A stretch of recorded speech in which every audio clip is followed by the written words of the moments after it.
The night Eleanor Hayes screamed into the flames, a stranger heard her and rode straight through hell. What Cal Maddox did wasn't heroic. It was desperate. What happened after wasn't romance. It was survival. Two broken people, one burned cabin, and a choice that would haunt them both. Before we dive in, smash that subscribe button and drop a comment with your city. I want to see how far this story reaches. Now let's go back to that night in Blackwater Creek. Eleanor's lungs burned. She threw another bucket at the flames eating through the cabin wall, but the water hit and disappeared like it had never existed. The fire roared back angrier. Her arms shook. The bucket slipped from her grip and clattered across the porch. James. She knew he wouldn't answer. James had been dead 8 months. But his name still came out of her raw and desperate because everything he'd built, everything he'd been was inside that cabin turning to ash. The roof beam cracked. Eleanor looked up. A mistake. Sparks fell into her eyes and she staggered backward blind, her boot catching the porch step. She went down hard. Her head cracked against wood. The world tilted. Get up. Get up. Get up. She couldn't. Her dress was tangled. Smoke filled her mouth. Above her, the beam cracked again, louder this time, and she knew it was going to fall. This is it. This is how it ends. Then hooves, thunder in the ground. She turned her head, squinting through the smoke. A shape cut through the orange glow, a man on horseback, riding fast, too fast, straight at the fire. No, she tried to say. No sound came out.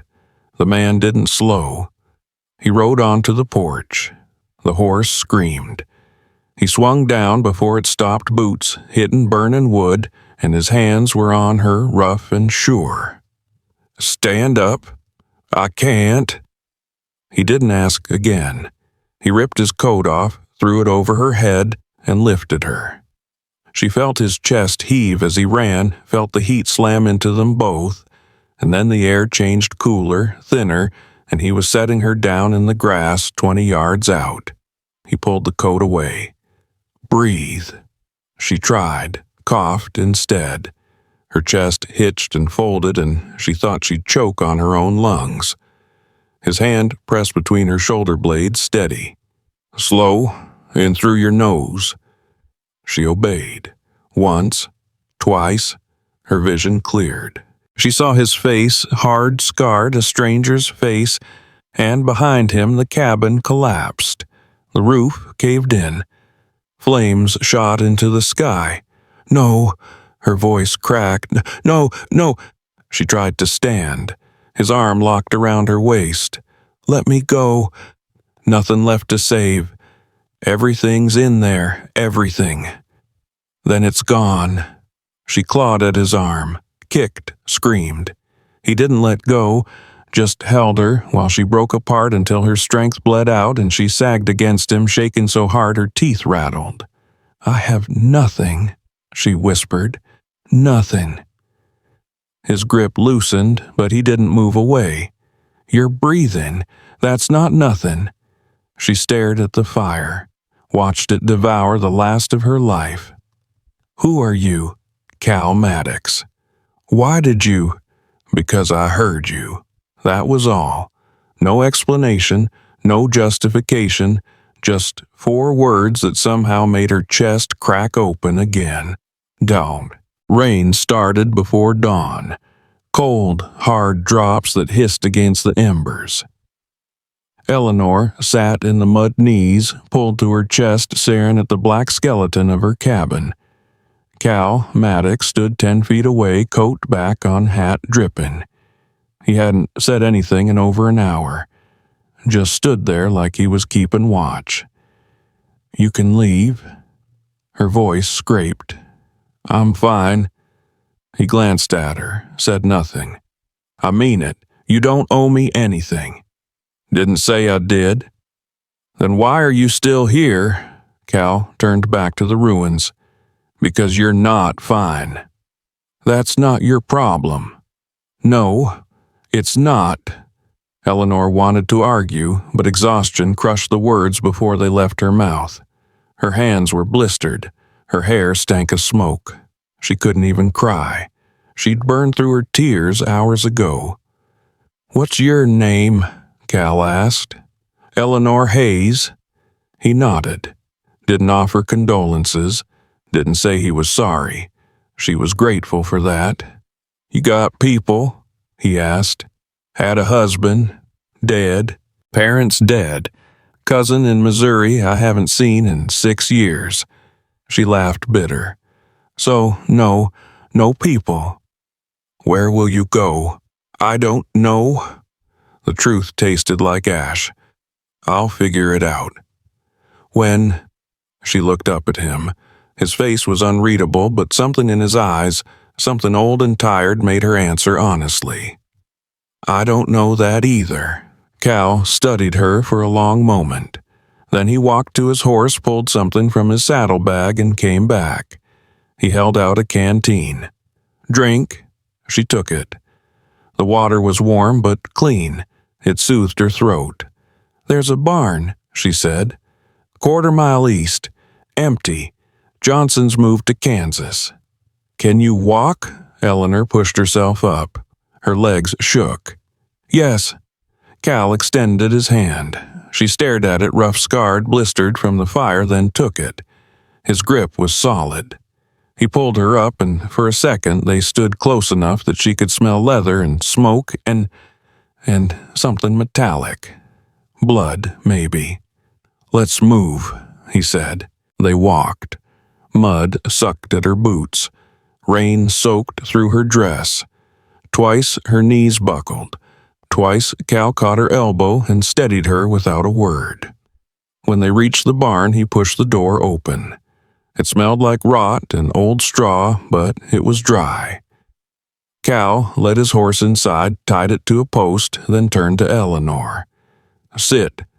She sank onto a hay bale. He knelt and pulled her boots off, checking her feet for burns. His hands were careful, gentle even. When he finished, he sat back. Sleep. "What about you?" "I'll keep watch." "For what?" He didn't answer, just moved to the barn door and leaned against the frame, eyes on the dark. Eleanor pulled her knees up, wrapping her arms around them. She should thank him again. Should ask where he came from, where he was going. But the words wouldn't come. So she just sat there, watching him watch the night. And somehow, for the first time in 8 months, she didn't feel completely alone. She woke to the sound of chopping. Eleanor jerked upright. Sunlight cut through gaps in the barn walls. Her body screamed, muscles stiff, throat raw, head pounding. For a moment, she couldn't place where she was. Then memory hit. The fire, Cal, the barn. She stood, wincing, and limped to the door. Cal was outside with an axe attacking a fallen tree. His shirt was off, draped over a fence post.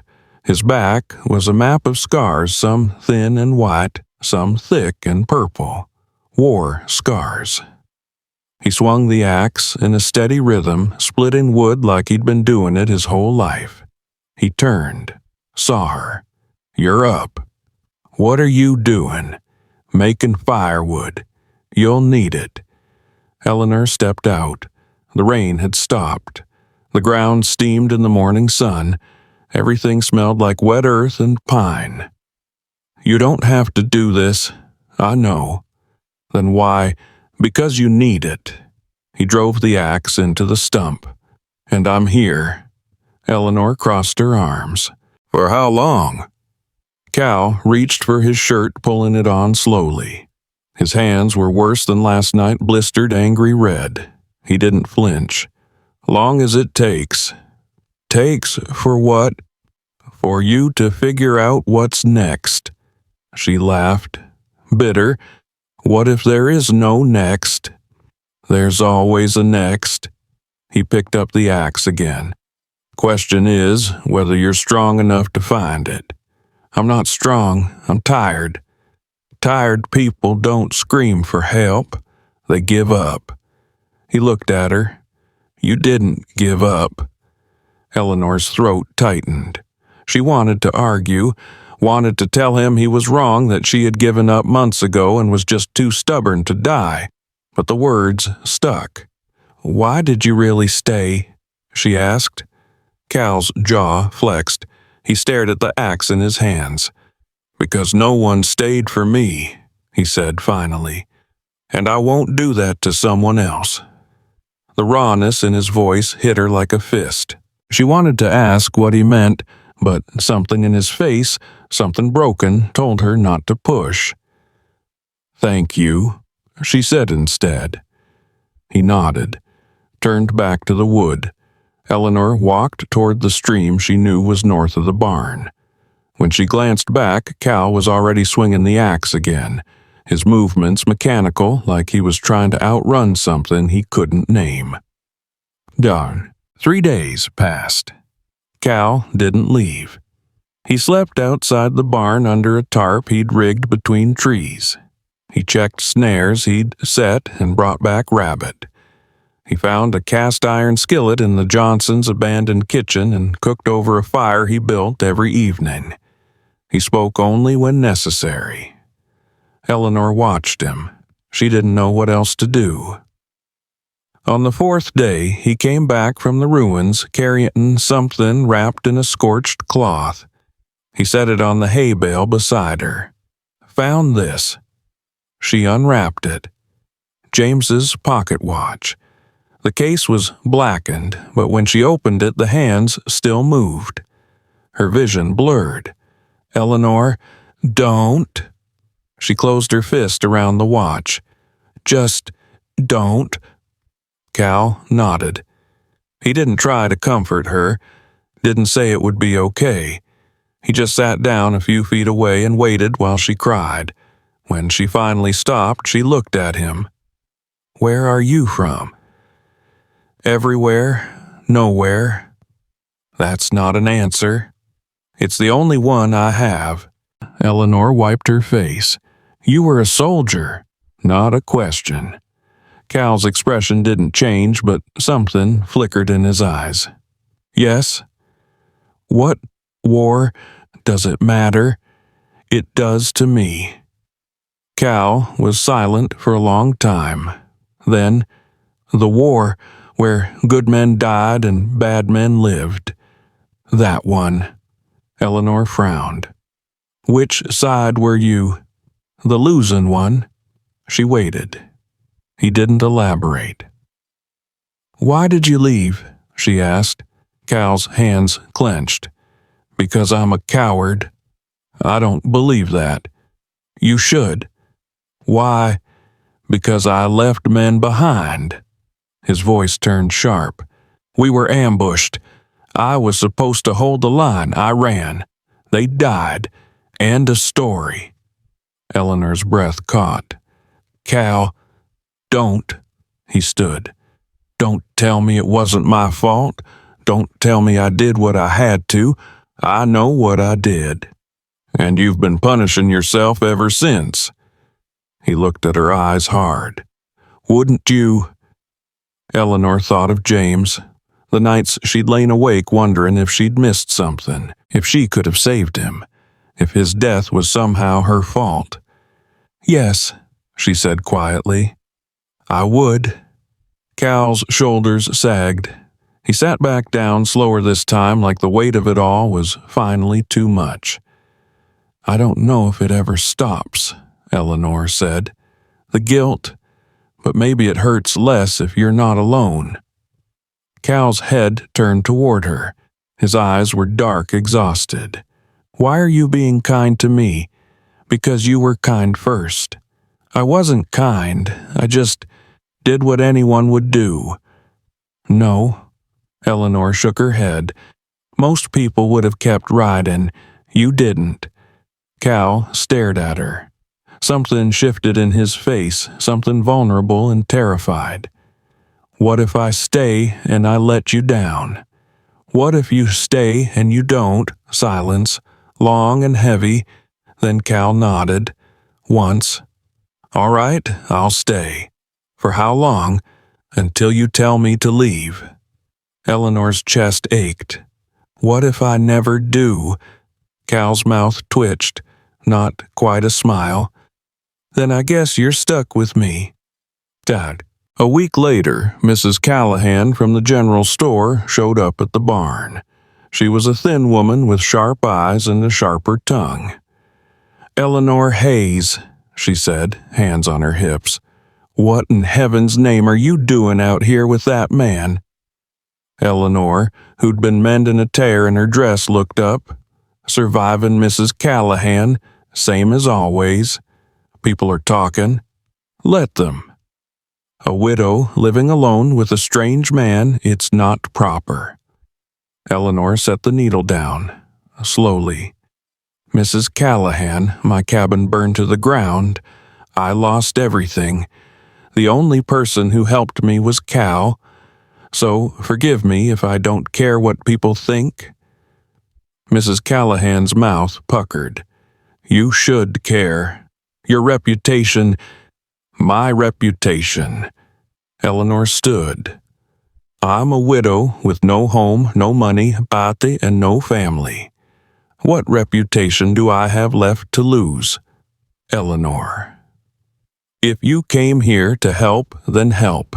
If you came here to gossip, leave. Mrs. Callahan's face flushed. She turned on her heel and marched off without another word. Cal appeared from behind the barn, a bundle of firewood in his arms. Trouble? Nothing I can't handle. He studied her. You're good at that. At what? Standing your ground. Eleanor snorted. I've had practice. Cal set the wood down. People are going to keep talking. I know. Doesn't bother you? It bothers me less than being alone. Cal's eyes held hers. Something passed between them, an understanding maybe, or a warning. They'll say we're together, Cal said carefully. Are we? The question hung in the air. Cal looked away first. I don't know what we are. Neither do I. Eleanor picked up her sewing. But I know I'm glad you're here. Cal didn't respond, but when he walked away, she saw his shoulders relax just slightly.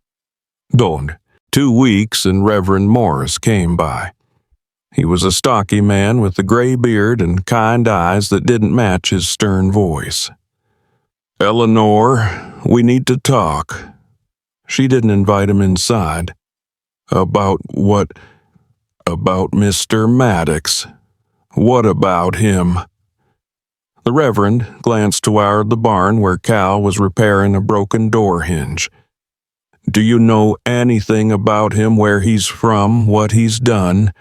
I know he saved my life. That's admirable, but it doesn't answer my question. Eleanor's patience snapped. What do you want me to say, Reverend? That I ran a background check, that I demanded references. I want you to be careful. I am being careful. Are you? He lowered his voice. He could be dangerous. He's not. How do you know? Because dangerous men don't chop firewood for widows. They don't fix barns or set snares or sit quietly by the fire. She crossed her arms. Dangerous men take. Cal gives. Reverend Morris frowned. I'm trying to protect you. I don't need protection. I need people to leave me alone. He looked at her for a long moment. Then he sighed. If you need help, real help, come to the church. We'll find a way. Thank you, Reverend, but I'm fine where I am. He left shaking his head. Cal walked over once the Reverend was gone. He's not wrong, you know. About what? About me being dangerous. Eleanor turned to face him. Are you I've killed men. In war. Does that make it better? It makes it different. Cal's jaw tightened. You don't know me, Eleanor. Not really. So tell me who you are. He looked at her. For a moment she thought he would. Then he shook his head. Not yet. Why not? Because you might change your mind about me staying. Eleanor stepped closer. Try me. Cal held her gaze. She saw the war in his eyes, the fear and the longing, and the desperate hope that maybe, just maybe, someone could look at him and not see a monster.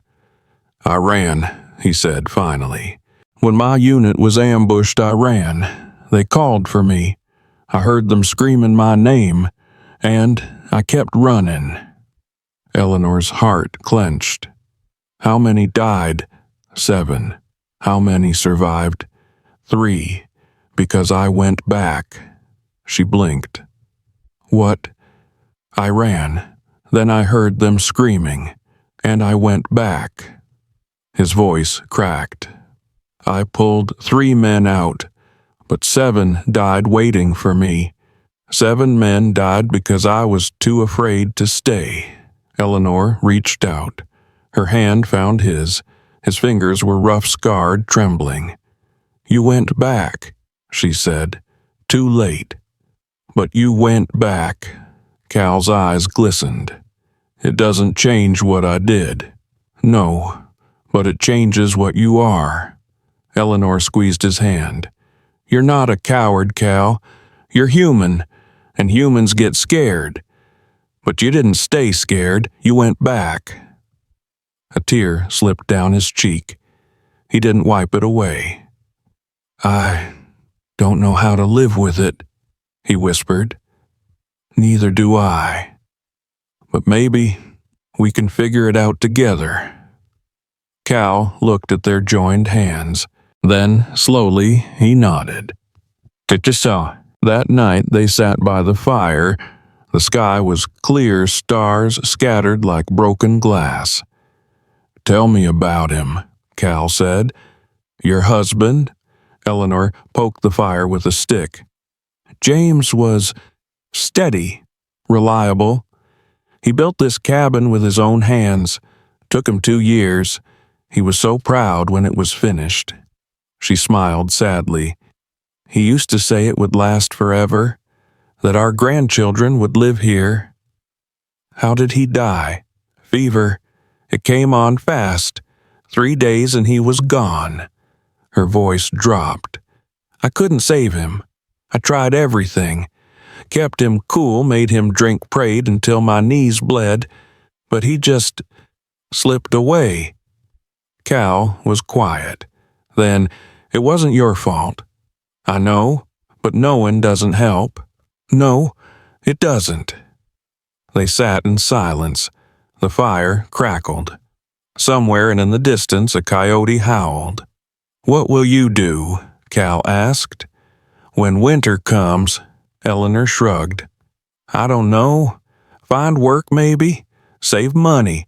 Rebuild. That'll take years.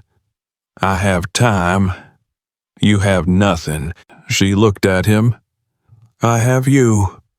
Cal's breath caught. Eleanor, don't. She held up a hand. Don't tell me you're leaving. Don't tell me this is temporary. Just don't. I'm not good at staying. Then learn.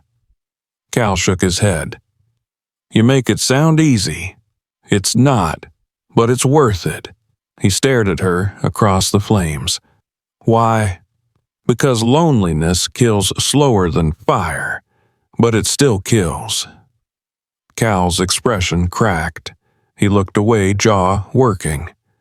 I'm afraid, he said quietly, that if I stay, I'll hurt you. That I'll fail you like I failed them. And I'm afraid that if you leave, I'll disappear. Eleanor's voice shook. I've been disappearing since James died. Piece by piece. You're the first person who made me feel real again. Cal's head turned. his eyes found hers. "If I stay," he said slowly, "I can't promise I won't break. I'm already broken. Maybe we can be broken together." Something in his face softened. He stood, walked around the fire, and sat beside her. Close, their shoulders touched. "Okay," he said. "I'll stay." "Promise?" "Promise." Eleanor leaned her head against his shoulder. He went rigid for a moment, then slowly relaxed. His hand found hers. They sat like that until the fire burned low and the stars wheeled overhead. And for the first time since the fire, Eleanor believed she might actually survive. Oh yeah. The next morning, Cal was gone. Eleanor woke to cold air in an empty barn. His horse was gone. His saddlebags were gone. The space where he'd slept was empty. Her chest hollowed out. He left, just like everyone else. She stood slowly, her body numb, walked outside. The fire pit was cold.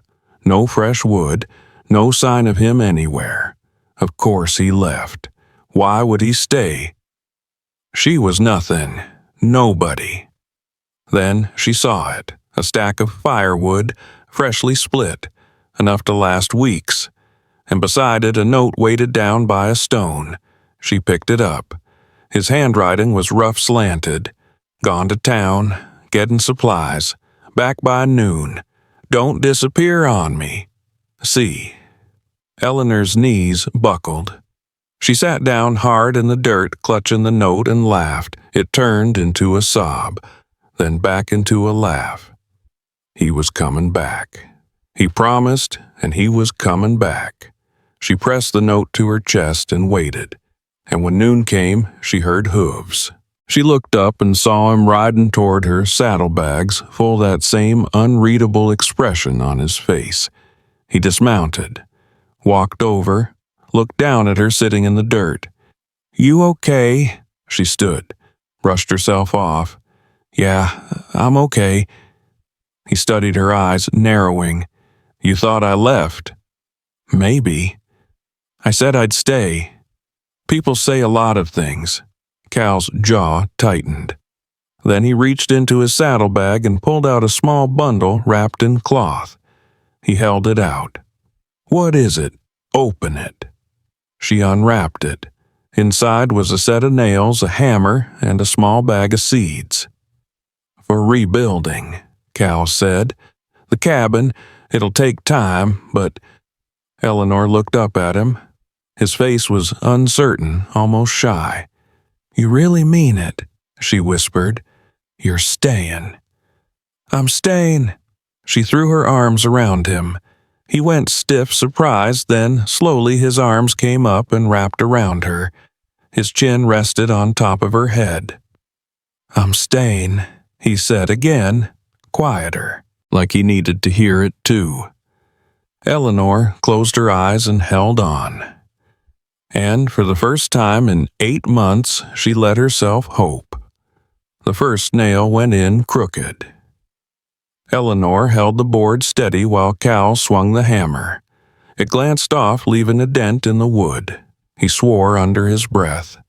"Again," she said. He positioned the nail, swung. This time it sank true. "Better," Eleanor said. Cal wiped sweat from his forehead.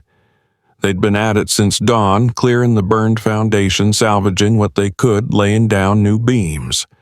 The work was slow, brutal.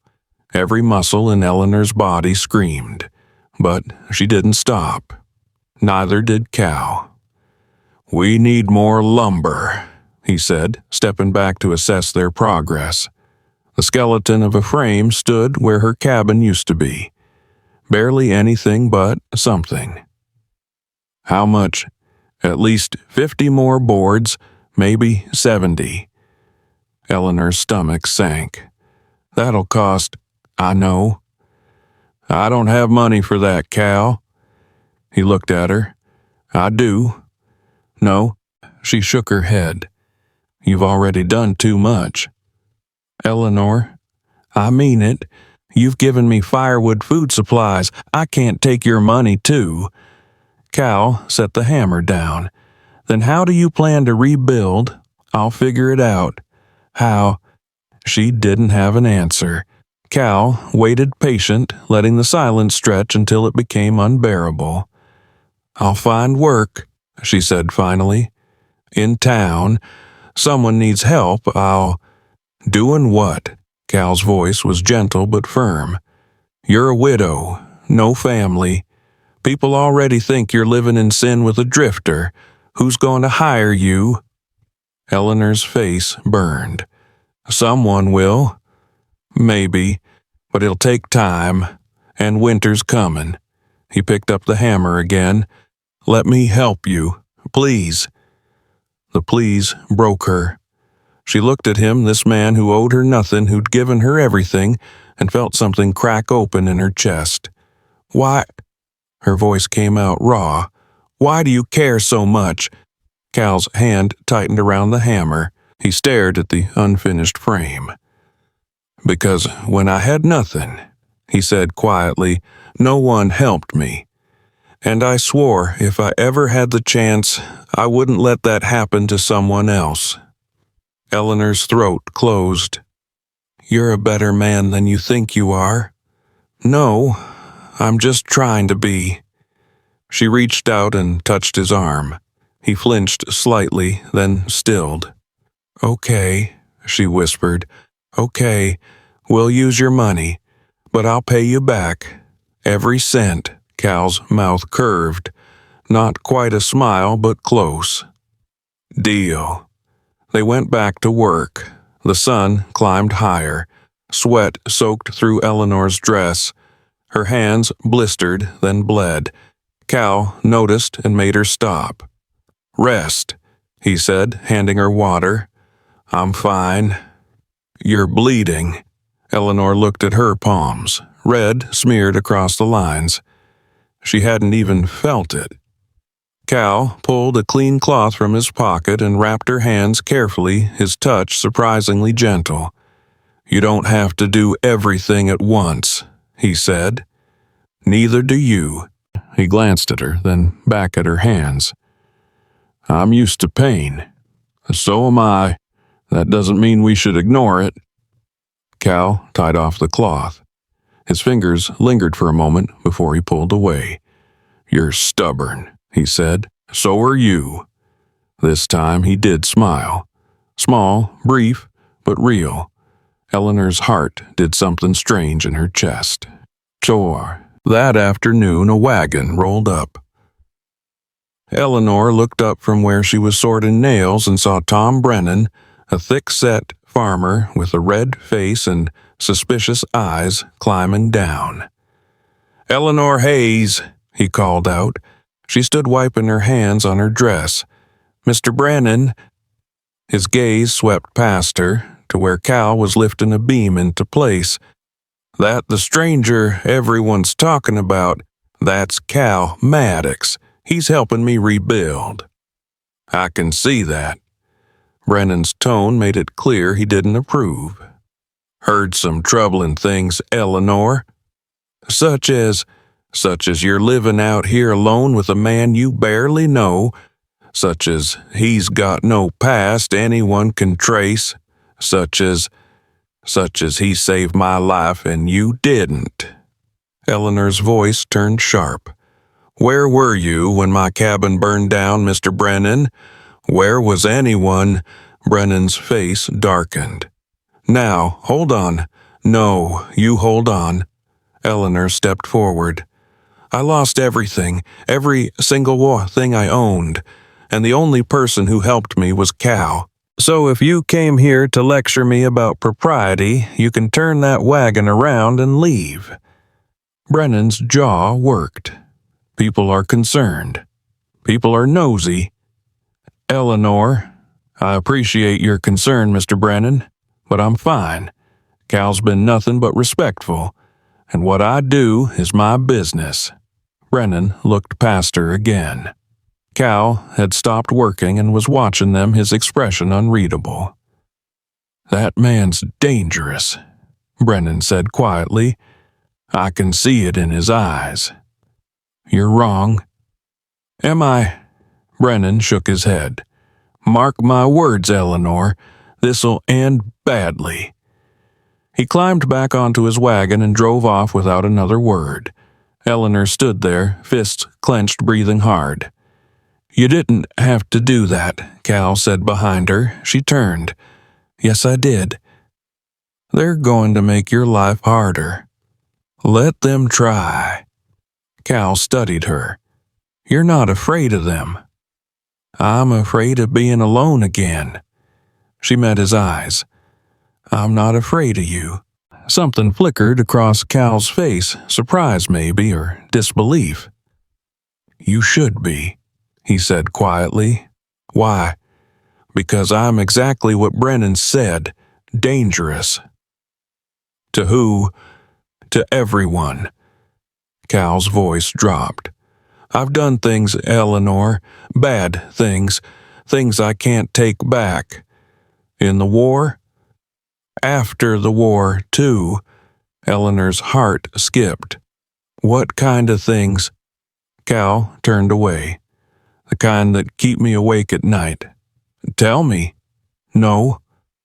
Cal, I said no. His shoulders were rigid. You want me to stay? Then don't ask me about my past. The words stung. Eleanor swallowed hard. Fine, but don't shut me out. I'm not. You are. She walked around to face him. You're standing right here, and you're 1,000 miles away. I can see it in your eyes. Cal's jaw clenched. That's how I survive. That's how you hide. Maybe I need to hide. From what? From myself. The rawness in his voice made Eleanor's chest ache. She reached up and touched his face. He flinched but didn't pull away. You can't hide from yourself, Cal. Believe me, I've tried. His eyes closed. What if you see me, really see me, and you can't stand what's there? What if I can? Cal opened his eyes. They were dark, tortured, desperate. You don't know what you're asking. Yes, I do. Eleanor's hand stayed on his cheek. I'm asking you to trust me, the way I trust you. Cal's breath shuddered. His hand came up and covered hers. I killed a man, he said. After the war, in a bar in Santa Fe. He was drunk picking a fight. I tried to walk away. He wouldn't let me, so He swallowed. I didn't mean to kill him, but I did. Eleanor's heart pounded. Did you go to jail? No. Self-defense, they said. But I knew the truth. His voice cracked. I wanted to hurt him. I was so angry at the war, at myself, at everything, and I took it out on him, and he died because of it. Eleanor's hand trembled against his face. She wanted to pull away. Part of her screamed to run. But a larger part, the part that had watched him chop firewood and wrap her burned hands and sleep outside in the rain, that part held on. Do you regret it? She asked. Every day. Have you hurt anyone since? No. Then you're not that man anymore. Cal's eyes filled. How do you know? Because that man wouldn't be here. He wouldn't have saved me. He wouldn't care if I starved or froze. Eleanor stepped closer. You're not perfect, Cal. Neither am I. But you're trying, and that's enough. A tear slipped down his cheek. Eleanor wiped it away with her thumb.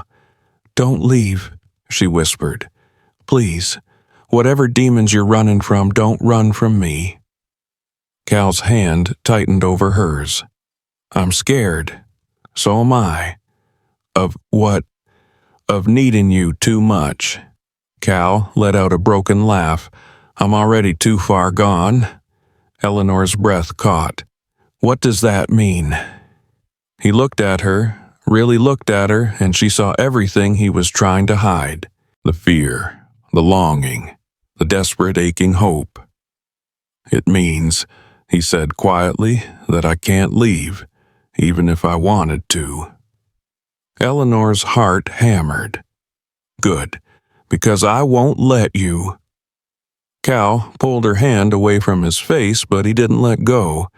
He just held it between both of his, staring down at their joined fingers like he couldn't quite believe they were real. "We're a mess," he said. "Yes. This is a terrible idea. Probably. People are going to talk. Let them." Cal looked up at her. "You're sure?" Eleanor squeezed his hand. "I've never been more sure of anything." John. They worked until dark.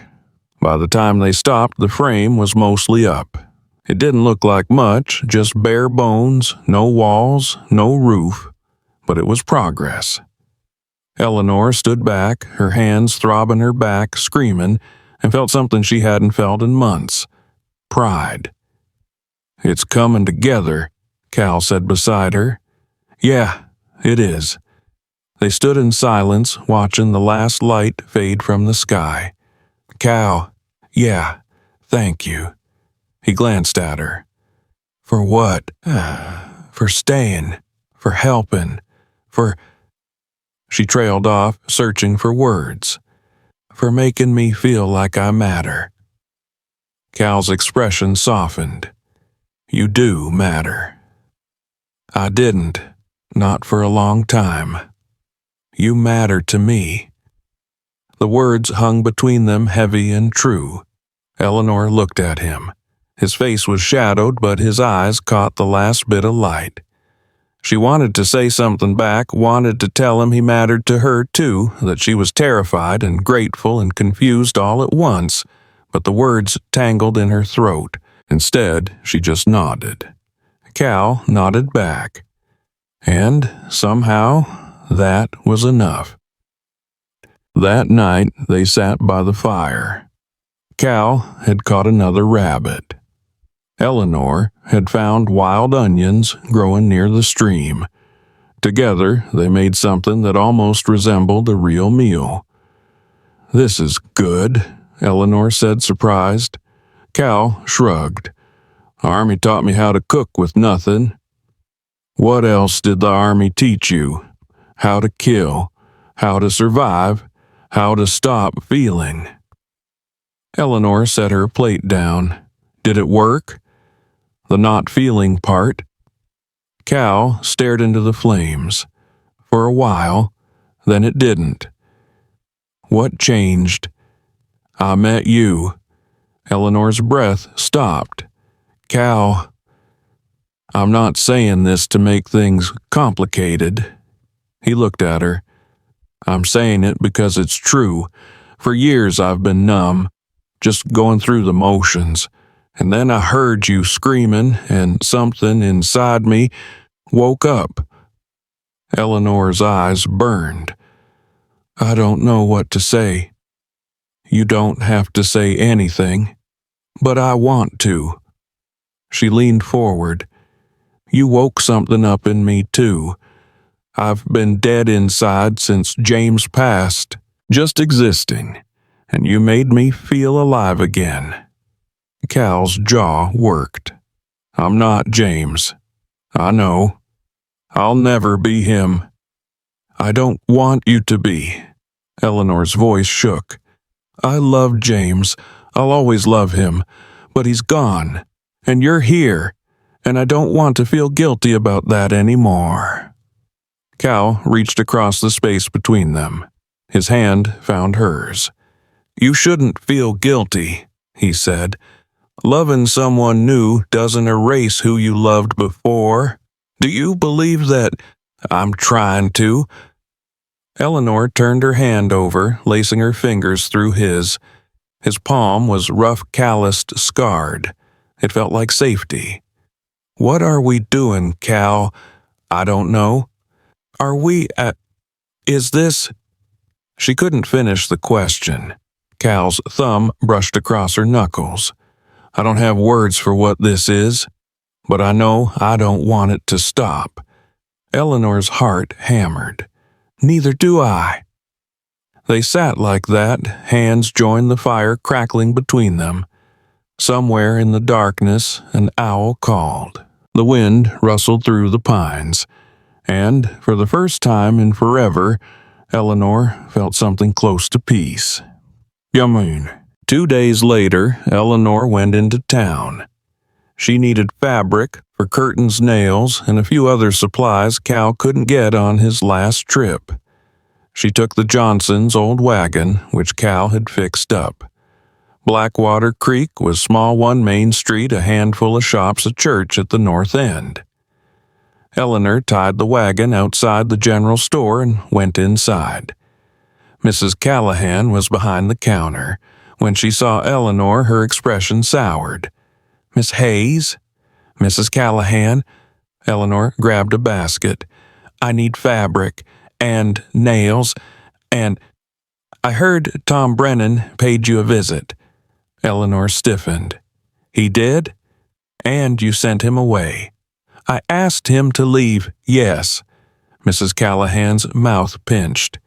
"People are worried about you, Eleanor." "People need to mind their own business. When you're living in sin with a stranger, it becomes everyone's business."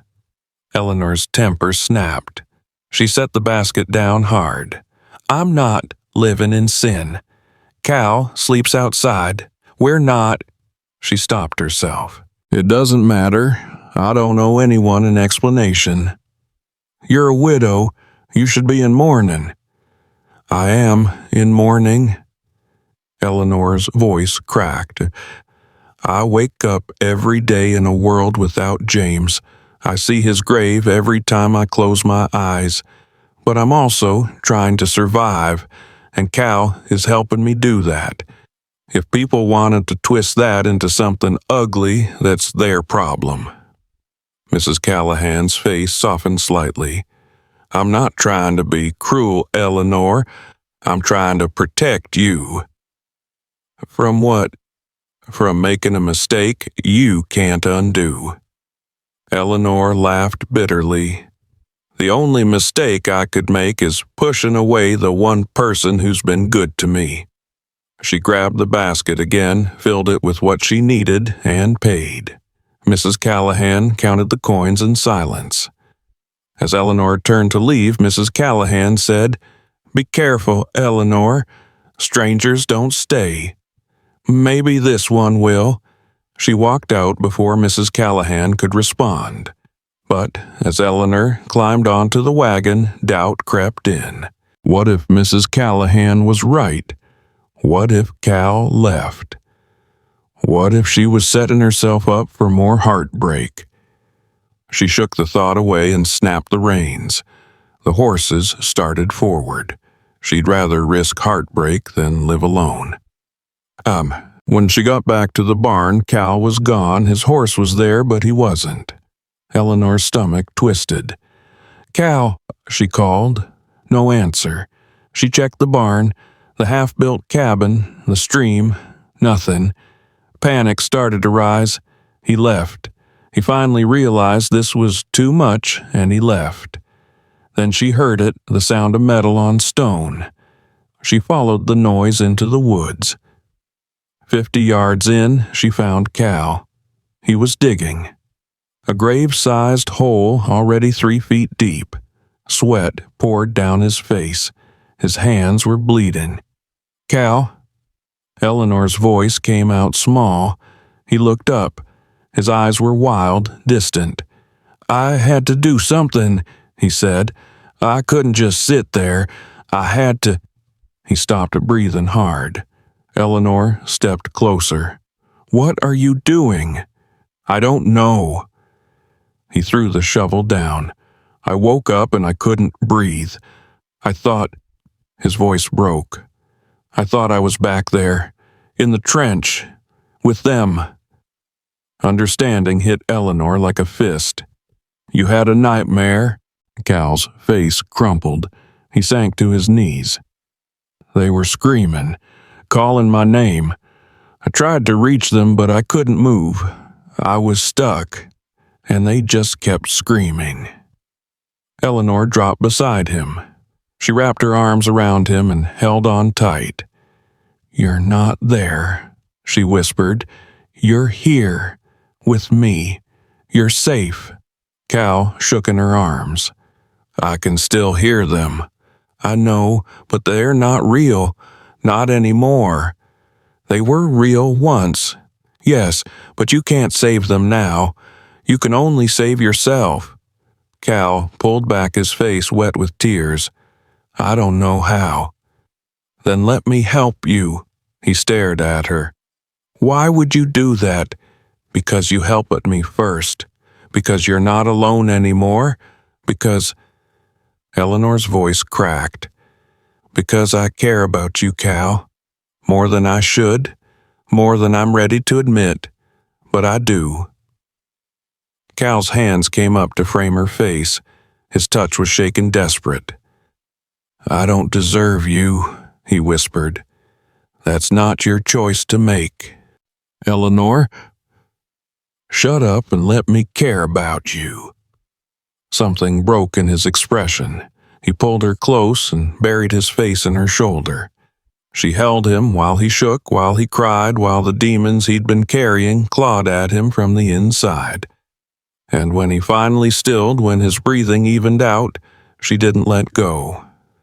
"Come back to the barn," she said. "Please." Cal nodded against her shoulder. "Okay." They stood together. Eleanor took his hand and led him back through the woods.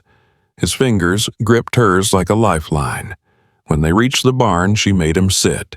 She cleaned his bleeding hands and wrapped them in fresh cloth. She made him drink water. She didn't ask questions, just stayed close. "I'm sorry," Cal said finally. "Don't be." "I shouldn't have, Cal." Eleanor took his face in her hands. "You don't have to apologize for being human. You don't have to be strong all the time. Not with me." His eyes searched hers. "What if I break? Then I'll hold the pieces until you can put yourself back together." Cal's breath shuddered. "You're too good." "No, I'm just someone who understands." He pulled her into his arms. She went willingly, tucking her head under his chin. They stayed like that as the sun set, as darkness fell, as the world outside continued without them. And Eleanor realized something that terrified and thrilled her in equal measure. She was falling for him, not the careful, measured love she'd had with James. Something rawer, fiercer, more dangerous. She was falling and she didn't know how to stop. Wasn't sure she wanted to. The next morning, Cal was different, quieter, more careful. He worked on the cabin without speaking, his movements mechanical. Eleanor watched him worry, gnawing at her gut. "Cal?" "Yeah." "Talk to me." "I'm fine." "You're not." He set down the hammer. "I embarrassed myself yesterday." "No, you didn't. I fell apart. You had to—" "I helped you." Eleanor crossed to him. "The same way you helped me the night of the fire. That's what we do now. We help each other." Cal's jaw tightened. "I'm supposed to be the strong one." "Why?" "Because you've already been through enough. You don't need my problems too." Eleanor's temper flared. "Don't do that. Don't decide what I need. Eleanor, I need you to be honest with me. I need you to let me in. I need you to stop pretending you're made of stone." Cal stared at her. "What if I can't?" "Then try, please." He looked away. Seconds passed. Finally, he said, "I'm afraid if I let you see all of me, you'll leave." "I won't. You don't know that." "Yes, I do." Eleanor stepped closer. "Because I've seen you at your worst. I've seen you broken and bleeding and haunted, and I'm still here. I'm not going anywhere." Cal's eyes met hers. "Promise? Promise." He exhaled slowly. Then he pulled her into his arms and held her like she was the only thing keeping him tethered to the earth. "Okay," he whispered. "Okay." Eleanor closed her eyes and held on. They stood like that until the sun climbed higher, until work called them back, until the world demanded their attention again. But something had shifted between them. Something permanent. Something that felt dangerously close to love. The cabin walls went up faster after that. Cal worked with a new intensity, like building something solid could anchor him to the present. Eleanor matched his pace, her hands growing harder, her shoulders stronger. They moved around each other like dancers learning a complicated routine, anticipating needs, filling gaps, speaking mostly in silence. 3 weeks in the roof beams were ready to go up. Cal stared at them, calculating angles. "I need another pair of hands," he said. "Can't lift these alone." Eleanor stepped forward. "I'll help." "They're too heavy." "Try me." Cal hesitated, then nodded. Together they lifted the first beam. Eleanor's arms screamed. Her back threatened to give out, but she held on, teeth gritted, until Cal secured it in place. "Again," he said. They lifted the second beam. The third. By the fourth, Eleanor's vision blurred. Her hands slipped. "I've got it," Cal said, taking the weight. "Rest. I can do it." "Eleanor, rest." She wanted to argue, but her legs buckled. She sat down hard, breathing like she'd run a mile. Cal finished securing the beam alone, then came and sat beside her. He handed her water. She drank, her hands shaken. "I'm sorry," she said. "For what?" "For not being stronger." Cal looked at her like she'd lost her mind. "You just helped me lift 4 roof beams. Most men couldn't do that." "James could have." The words came out before she could stop them. Cal went still. "I'm sorry," Eleanor said quickly. "I didn't mean... It's okay. No, it's not. I shouldn't compare... Eleanor." Cal's voice was gentle but firm. "You loved him. You're allowed to think about him." Eleanor's throat tightened. "It feels wrong when I'm with you." "Why?" "Because I'm supposed to be mourning, and instead I'm..." She stopped, unable to finish. "Instead, you're... what?" Eleanor looked at him. His face was open, patient waiting. "Instead, I'm feeling things I shouldn't feel," she whispered. Cal's expression didn't change. "What kind of things?" "Happy things, hopeful things." Her voice cracked. "Things that make me forget James is dead." Cal reached over and took her hand. "James being dead doesn't mean you have to be dead, too." Eleanor's eyes filled. "It feels like betrayal." "Living isn't betrayal." "How do you know?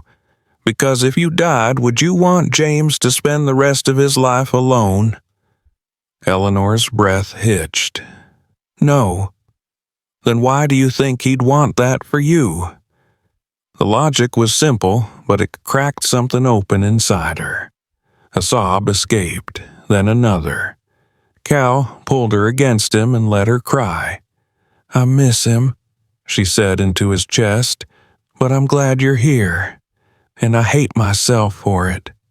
"Don't." Cal's hand moved over her hair. "You can miss him and be glad I'm here. Both things can be true." "Can they?" "They have to be. Because I miss the men I lost, but I'm glad I'm here with you." Eleanor pulled back, wiping her face. "Do you really mean that?" "Yes." even though we barely know each other." Cal's thumb brushed a tear from her cheek. "I know you worked until your hands bled. I know you told off half the town for me. I know you held me when I fell apart." His voice dropped. "That's more than most people know about each other after years." Eleanor's heart hammered. "Cal, I'm not asking you to love me," he said quickly. "I'm not asking you to forget James. I'm just asking you to stop punishing yourself for being alive." Eleanor stared at him. His eyes were dark, sincere, full of something she was afraid to name. "What if I can't?" she whispered. "Then I'll remind you, every day if I have to." Eleanor's chest ached. She leaned forward and pressed her forehead to his. "You're making this very hard," she said. "Making what hard? Keeping my distance." Cal's breath caught. "Who said you have to?" Eleanor's pulse skipped. "Everyone. The whole town. Even me." "What do you want?" The question hung between them heavy with possibility. Eleanor closed her eyes. "I want to stop feeling guilty. I want to stop looking over my shoulder. I want—" She opened her eyes. "I want to be close to you without feeling like I'm doing something wrong." Cal's hand came up to cup her face. "Then be close to me." "Cal, I'm not James. I'll never be him. But I'm here. And I want you close." His voice roughened. "I've wanted it since the night of the fire." Eleanor's breath stopped. "You have—" "Yes." "Why didn't you say anything?" "Because you were grieving.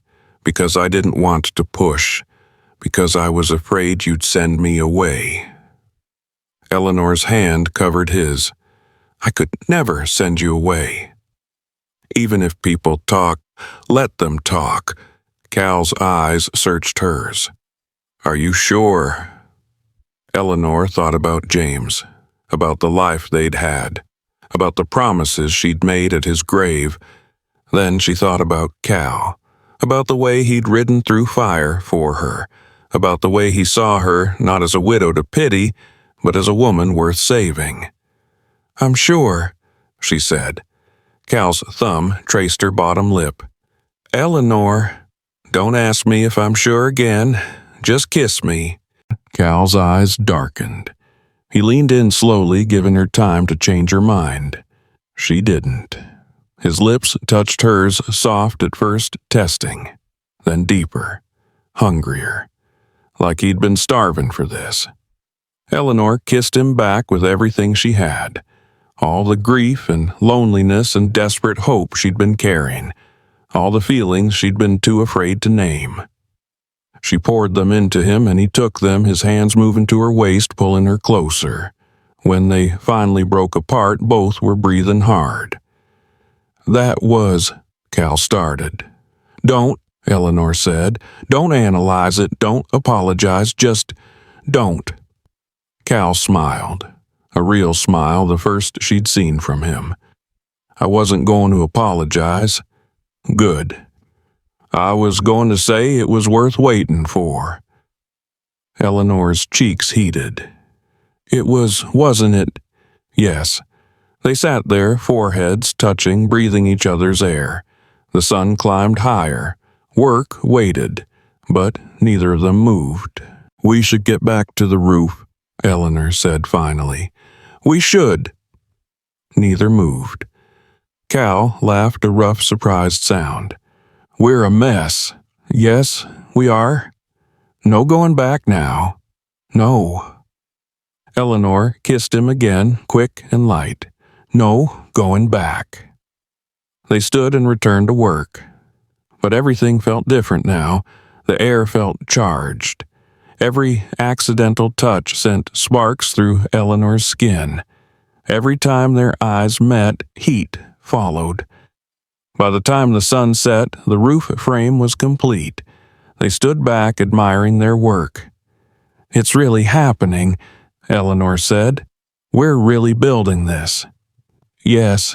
She looked at him. "I couldn't have done this without you." "Yes, you could have. It would have taken me years." "Maybe, but you would have done it." Cal's hand found hers.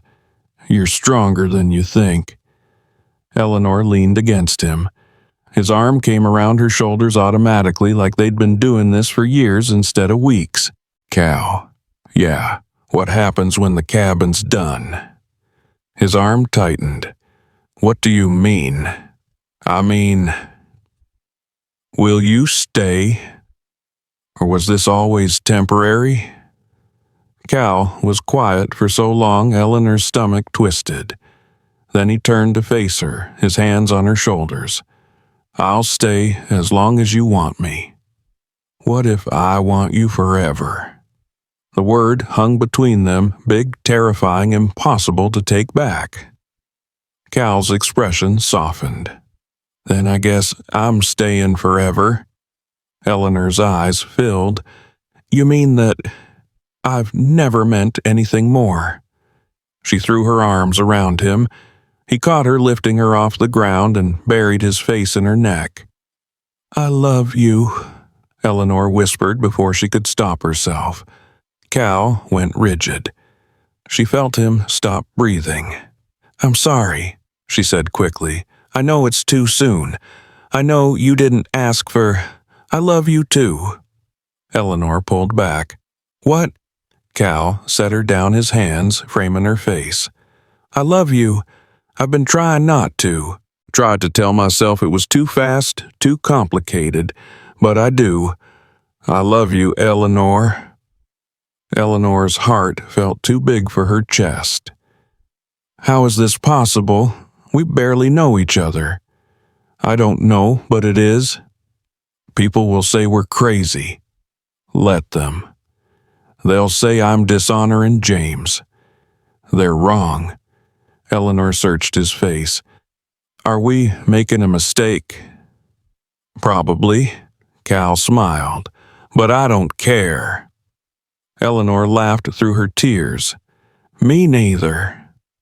He kissed her again, and this time there was no hesitation, no doubt. Just two people who'd found each other in the ruins and decided to build something new. When they finally pulled apart, Eleanor rested her head against his chest. His heart beat steady and strong beneath her ear.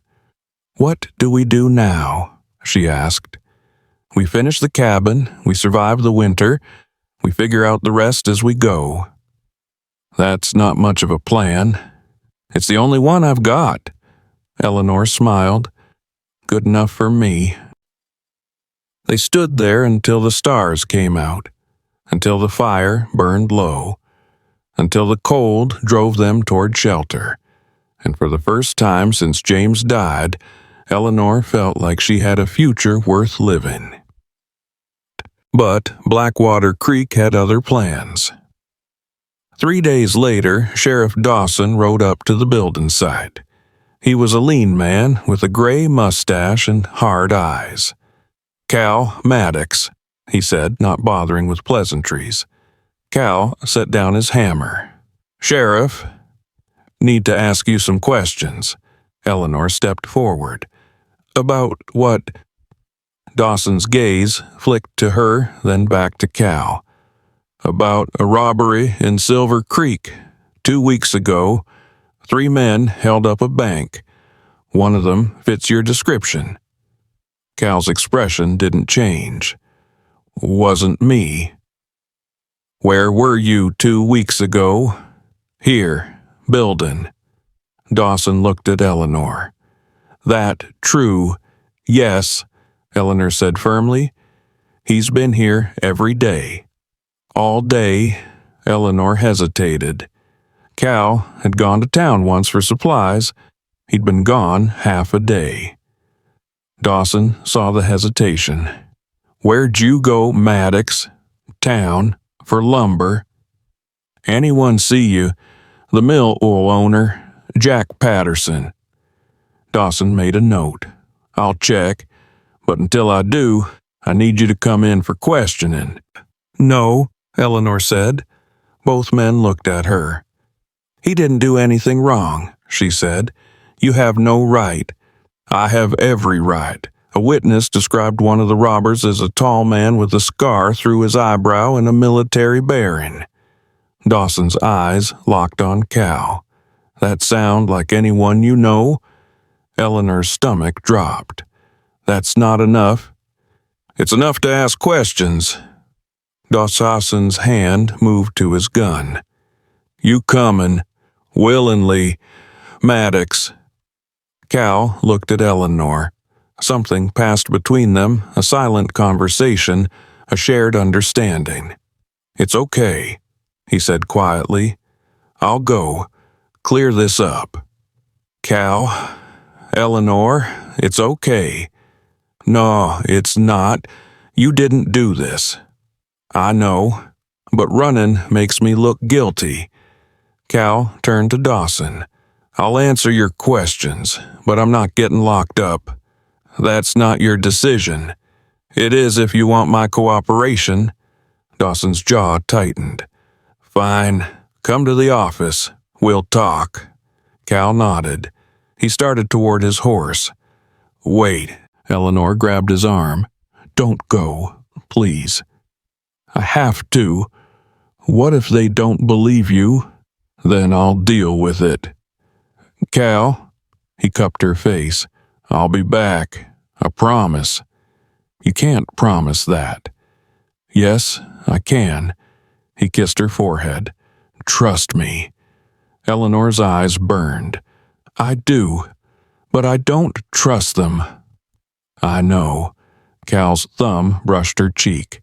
"But I can't run. Not from this. If I run, it proves I'm guilty. And I'm not." Eleanor wanted to argue, wanted to throw herself between him and the sheriff, but she saw the determination in Cal's eyes, the quiet strength, and she knew she couldn't stop him. "Come back to me," she whispered. "Always." He mounted his horse. Dawson did the same. They rode off together, leaving Eleanor standing alone in front of the half-built cabin. Her hands clenched into fists. Fear clawed at her throat. But underneath it, fury burned. If they tried to take Cal from her, she'd burn the whole town down. Man, Eleanor didn't sleep that night. She paced outside the barn, watching the road, waiting for the sound of hooves. None came. By dawn, her nerves were shredded. She hitched the wagon and drove into town. The sheriff's office was at the end of Main Street, a small building with barred windows. Eleanor barged inside. Dawson looked up from his desk. "Miss Hayes? Where is he?" "In a cell." Eleanor's vision tunneled. "Why?" "Because his alibi doesn't check out." "What do you mean?" "Patterson says Maddox was at the mill, but he can't confirm what time or how long." Dawson leaned back. "And Maddox has a record." Eleanor's heart stopped. "What kind of a record?" "Killed a man in Santa Fe. Self-defense, they said. But still. That was years ago. Doesn't matter. Man with a history of violence fits the description, can't account for his whereabouts." Dawson shook his head. "I'd be a fool not to hold him." "You'd be a fool to keep an innocent man locked up." "Is he innocent?" "Yes." "How do you know?" "Because I know him." Dawson's expression hardened. "You've known him a month, Miss Hayes. That's not long enough to know anything." Eleanor slammed her hands on his desk. "I know he saved my life. I know he's worked every day to help me rebuild. I know he's a good man who's made mistakes. And I know you're making a mistake if you keep him locked up.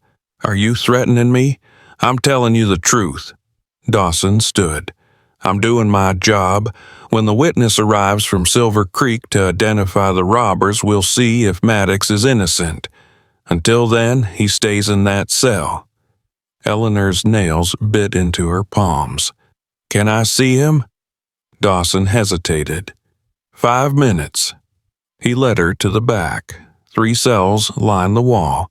Cal was in the middle one, sitting on a cot, elbows on his knees.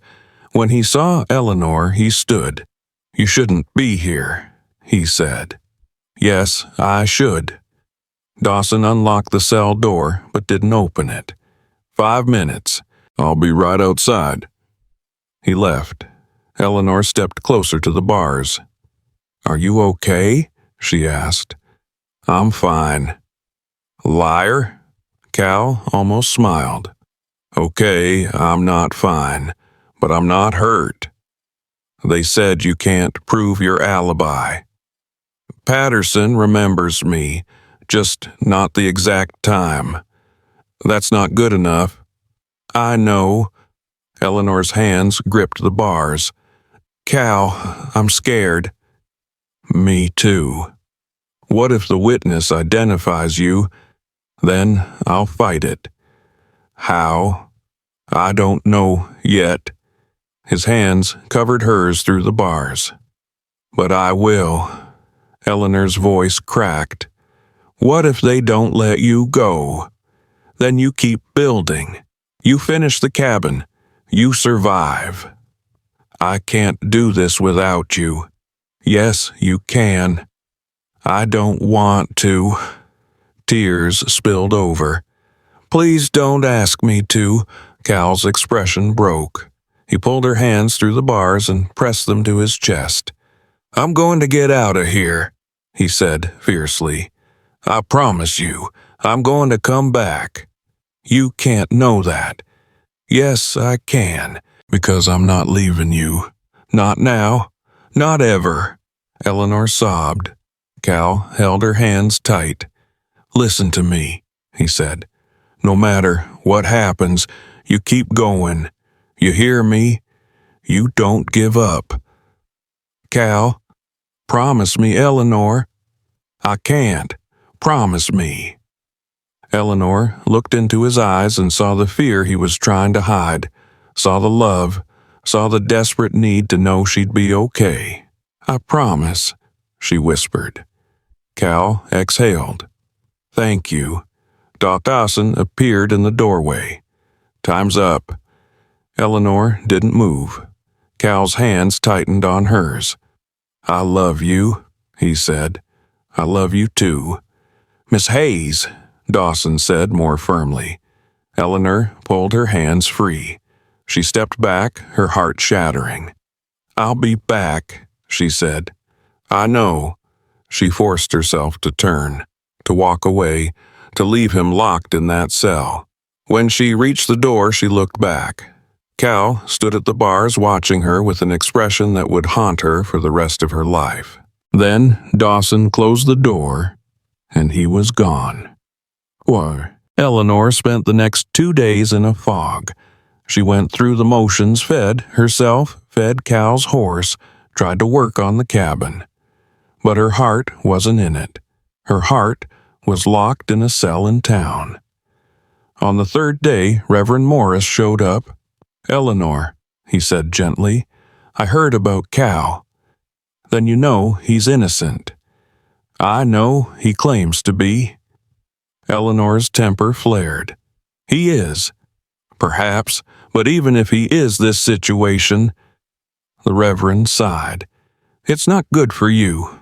People are saying—" "I don't care what people are saying." "You should. Your reputation—" "My reputation is already ruined, Reverend. Might as well earn it." Morris blinked. "Eleanor, Cal is innocent, and I'm going to prove it." "How?" "I don't know yet, but I will." The Reverend studied her. "You really love him." It wasn't a question, but Eleanor answered anyway. "Yes." After only a month, after only a moment, the rest was just confirmation.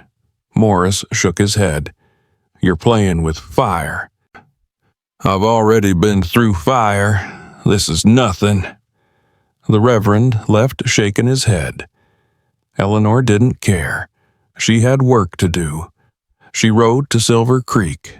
It took all day. When she arrived, she went straight to the bank that had been robbed. The bank manager was a nervous man named Whitmore. When Eleanor asked about the robbery, he paled. "I don't like talking about it," he said. "I need to know what the robbers looked like." "Why?" "Because the sheriff arrested the wrong man." Whitmore frowned. "How do you know?" "Because I know him. He didn't do this." "The description matches." "Descriptions match lots of people. That doesn't make them guilty." Whitmore hesitated. Then he said, "The man who fit that description had a tattoo on his right forearm, a snake." Eleanor's heart jumped. "Are you sure?" "Positive. I saw it when he grabbed me." "Cal doesn't have any tattoos." Whitmore blinked. "He doesn't know." Then it wasn't him. Eleanor could have kissed the man. "Will you tell the sheriff?" "Of course."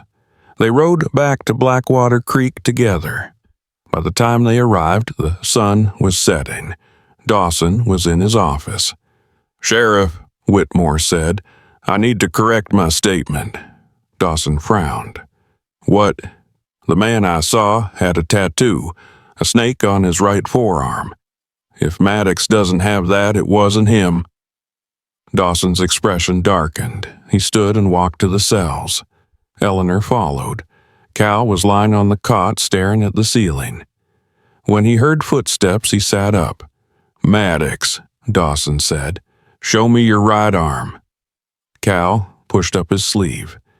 His forearm was bare scarred, but no tattoos. Dawson cursed. "You're free to go." Cal stood slowly like he didn't quite believe it. "I am." "The witness confirmed you're not the man."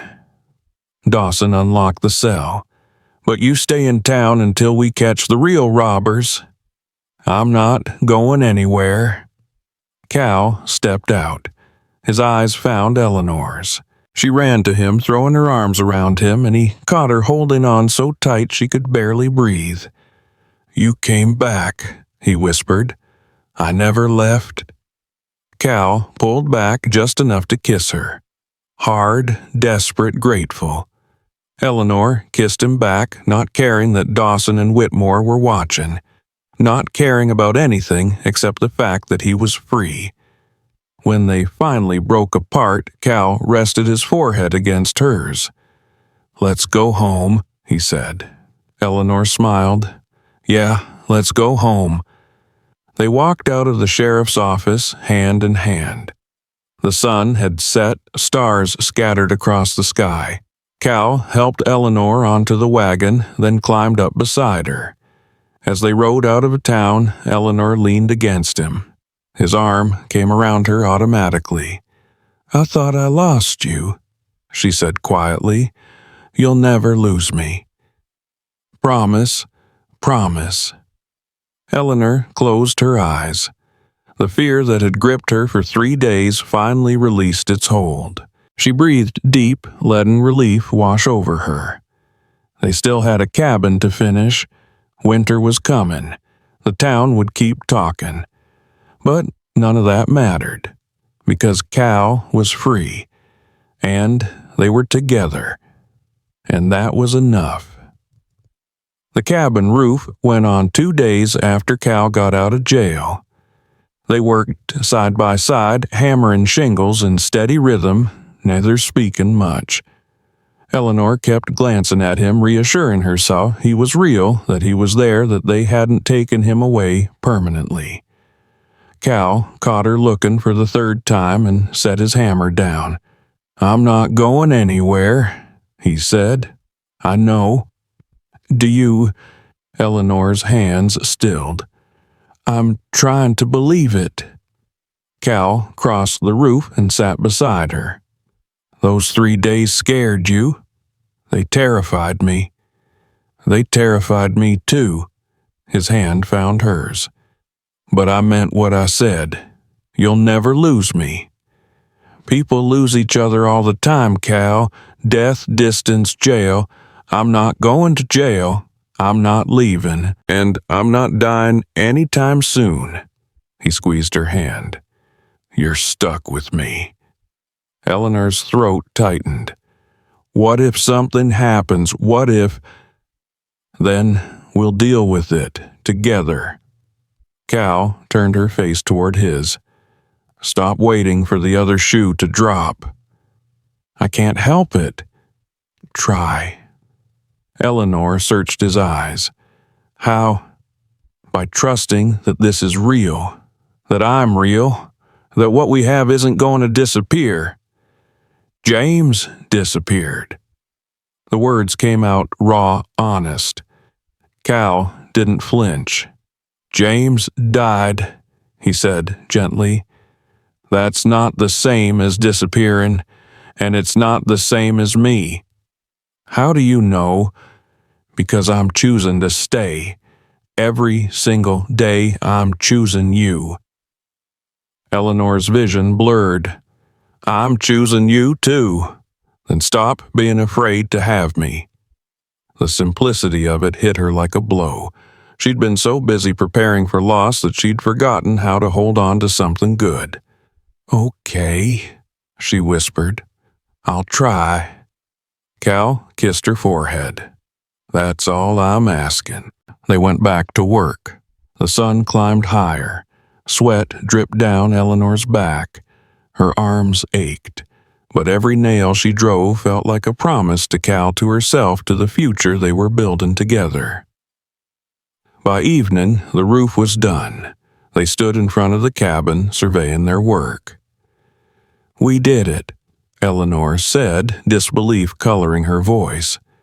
"Yeah, we did. It's not finished. Still needs windows, a door, a floor, but it has walls and a roof. That's more than we started with." Eleanor leaned against him. "I couldn't have done this without you." "Yes, you could have. It would have taken me years. Maybe, but you would have survived." Cal's arm came around her waist. "You're tougher than you think."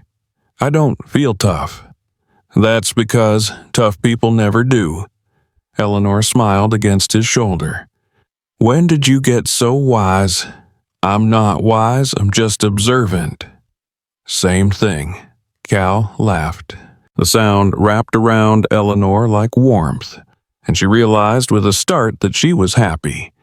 Not content, not resigned, but genuinely happy. For the first time since James died, she felt like herself again. "Cal, yeah, thank you." "For what?" "For giving me my life back." Cal was quiet for a moment. Then he said, "You gave me mine too." Eleanor pulled back to look at him. "What do you mean?" "I was dead inside before I met you, just going through the motions. And then I heard you screaming, and something in me woke up." His hand cupped her face. "You made me want to live again." Eleanor's heart clenched. "We saved each other." "Yeah, we did." She kissed him, soft and slow, pouring everything she felt into it. When they pulled apart, both were smiling. "Let's go inside," Cal said. "There's no floor yet." "I don't care." They stepped through the doorway, just a frame, no actual door, and stood in the middle of the empty space. Dirt floor, bare walls, but it was theirs. "I can see it," Eleanor said. "The table there, a bed in that corner, a stove by the window. Our home." The word sent shivers through her. "Yes, our home." Cal pulled her close. "I want to marry you." Eleanor froze. "What?" "I want to marry you. Make this official. Stop sneaking around like we're doing something wrong." Eleanor's heart hammered. "Cal, we've only known each other a month. I know. It's too fast, too reckless." He looked at her. "But I don't care. I love you, and I want everyone to know it." Eleanor's hands trembled. "People will talk." Let them. They'll say I didn't mourn long enough. They're wrong. Cal, do you want to marry me? The question hung between them. Eleanor's mind spun. It was too fast, too soon. James had been dead less than a year. The town would be scandalized. Reverend Morris would refuse to perform the ceremony. Her reputation, already damaged, would be destroyed completely. But when she looked at Cal, at his scarred hands and haunted eyes and fierce determination, she knew her answer. "Yes," she said. "Yes, I want to marry you." Cal's face broke into a smile, a real one, full and unguarded. He lifted her off the ground and spun her around. Eleanor laughed, dizzy with joy and terror and absolute certainty. When he set her down, he kissed her breathless. "We'll do it tomorrow," he said. "Tomorrow? Why wait? Because we need a preacher, witnesses, we'll figure it out." Cal's hands framed her face. "I don't want to waste another day pretending we're not already committed to each other." Eleanor's chest ached with how much she loved him. "Okay, tomorrow." "You're sure?" "I've never been more sure of anything." Cal kissed her again, and again, until Eleanor was dizzy and breathless and completely lost in him. When they finally pulled apart, the sun had set. Stars filled the sky above their unfinished cabin. Cal's arms stayed around her. "We should get some sleep," he said. "Big day tomorrow." "I won't be able to sleep." "Me neither." They stood there, holding each other until the cold drove them back to the barn. But neither slept. They talked through the night about everything and nothing, making plans, sharing dreams, learning each other in a way they hadn't had time for before. And when dawn broke, Eleanor felt like she was standing on the edge of something vast and terrifying and beautiful. She was getting married to a man she'd known a month, a man with a violent past and no future beyond her, a man the whole town distrusted. And she couldn't wait. But getting married in Blackwater Creek proved harder than they'd anticipated. Reverend Morris refused. "Eleanor, I can't in good conscience marry you to a man you barely know less than a year after your husband's death. I know him well enough. You think you do, but love is patient. It waits. I'm done waiting. I've waited long enough." The Reverend's expression softened. "I understand you're lonely, but marriage isn't the answer to loneliness. I'm not lonely anymore. Cal fixed that. For now. But what happens when the novelty wears off? When reality sets in?" Eleanor's temper flared. "Reality has been setting in since James died. Cal isn't a fantasy. He's the only real thing I have left. Then wait 6 months, a year. Prove to everyone, to yourself, that this is real. I don't need to prove anything. Yes, you do. For your own sake." Eleanor stood. "If you won't marry us, someone else will." She walked out before the Reverend could respond. Cal was waiting outside, leaning against a post. "He said no," Eleanor said. "I figured. We'll find someone else." "Who?" Eleanor's mind raced. Blackwater Creek was small. Most people attended Morris's church. The nearest other town was a day's ride. "We'll go to Silver Creek," she said. "Find a justice of the peace." Cal straightened. "That's a long ride." "I don't care. Eleanor, don't." She grabbed his hand. "Don't tell me to wait. Don't tell me to be reasonable. I want this. I want you. And I'm not going to let anyone stop me." Cal stared at her. Then he smiled. All right, let's go to Silver Creek. They rode out within the hour. The journey was long, the road rough. Eleanor's back ached, her legs cramped. But she didn't complain. Cal kept glancing at her concern flickering across his face. You okay? He asked for the third time. I'm fine. You look pale. I'm nervous. About marrying me. About everything happening so fast. The cow pulled his horse to a stop. Eleanor did the same. Do you want it to turn back? He asked. Eleanor considered. Thought about James, about the life they'd had, about the promises she'd made at his grave. Thought about the town, about what people would say, about the scandal this would cause. Then she thought about Cal, about waking up beside him, about building a life together, about not having to hide what they felt. No, she said firmly, I don't want to turn back. Cal's expression softened. Then let's keep going. They reached Silver Creek by late afternoon. The justice of the peace was a grizzled man named Tucker, who asked no questions and charged $5.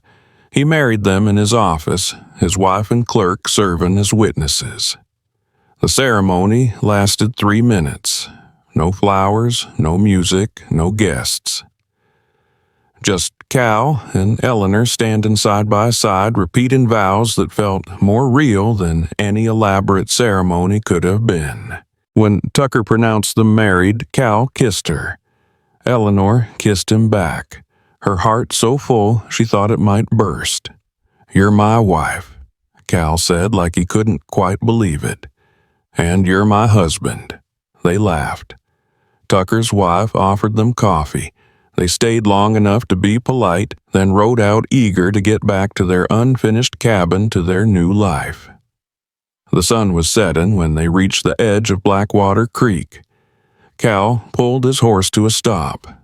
What is it? Eleanor asked. Nothing. He looked at her. I wanted to say thank you. For what? For taking a chance on me. For not giving up on me when the whole town wanted you to. Eleanor's throat tightened. You took a chance on me first. That was easy. You're worth the risk. So are you. Cal dismounted and helped Eleanor down. He kept his hands on her waist, holding her close. I'm going to spend the rest of my life proving you right, he said. You don't have to prove anything. Yes, I do. You gave up everything for me. Your reputation, your standing in this town. I didn't give up anything that mattered.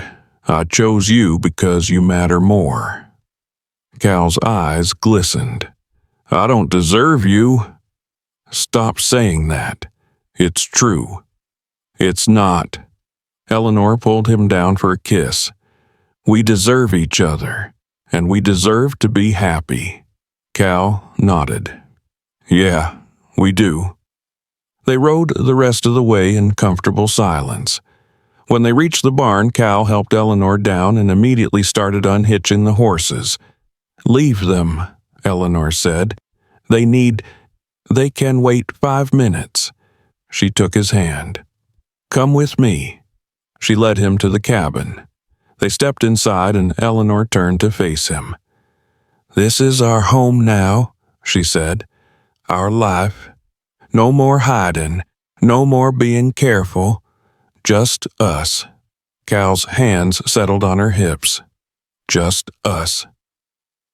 Eleanor kissed him, slow and deep, letting herself feel everything she'd been holding back. Cal responded instantly, his arms wrapping around her, pulling her flush against him. When they finally broke apart, both were breathing hard. We should probably get a bed in here soon, Cal said. Eleanor laughed. Probably. And a door. Definitely a door. And, Cal? Yeah? Stop talking. He grinned. Yes, ma'am. They kissed again, and Eleanor let herself get lost in it, in him, in the certainty that this was right, that this was real, that this was exactly where she was supposed to be. But their happiness didn't last long. 2 days after they returned, Mrs. Callahan showed up at the cabin. Eleanor was inside sweeping the dirt floor when she heard the wagon approach. Cal was outside building window frames. He looked up as Mrs. Callahan climbed down. "Mrs. Callahan," he said politely. "Mr. Maddox," her tone was ice. "Is Eleanor here?" "I'm here," Eleanor called, stepping outside. Mrs. Callahan's gaze swept over the cabin, then landed on Eleanor. "I heard a rumor." "What kind of rumor?" "That you and Mr. Maddox got married." Eleanor's chin lifted. "It's not a rumor. It's true." Mrs. Callahan's face paled. "Eleanor, please tell me you didn't." "I did, 2 days ago in Silver Creek." "Without telling anyone, without Reverend Morris performing the ceremony?" "He refused." "Because you're making a terrible mistake." Eleanor's temper snapped. "The only mistake I've made is caring what people like you think." Mrs. Callahan recoiled. "I'm trying to help you." "No, you're trying to control me. You and everyone else in this town, but I'm done being controlled." "Eleanor, Cal is my husband, and if you can't respect that, then leave." Mrs. Callahan's mouth worked. "You've ruined yourself. You know that, don't you? No decent person will associate with you now." "Then I guess I don't need decent people." Mrs. Callahan climbed back onto her wagon. "You'll regret this, Eleanor Hayes, mark my words. It's Eleanor Maddox now, and the only thing I regret is wasting my breath on you." Mrs. Callahan drove off in a cloud of dust. Eleanor stood there, fists clenched, breathing hard. Cal walked over and touched her shoulder. "You okay?" "No, I'm furious. She's not worth it." "I know, but I'm tired of defending myself, tired of justifying my choices." Eleanor turned to him. "Why can't they just let me be happy?" "Because happy people remind them of everything they're not." Eleanor leaned into him. "I don't care anymore about any of them." "Yes, you do, and that's okay. I wish I didn't. That's what makes you a good person." Cal's arms came around her. "You care too much. It's one of the things I love about you." Eleanor closed her eyes. "I love you too." They stood there holding each other until Eleanor's anger faded into exhaustion. "Come on," Cal said. "Let's go inside." They spent the rest of the day working in companionable silence. Cal finished the window frames. Eleanor started sewing curtains from fabric she'd bought weeks ago.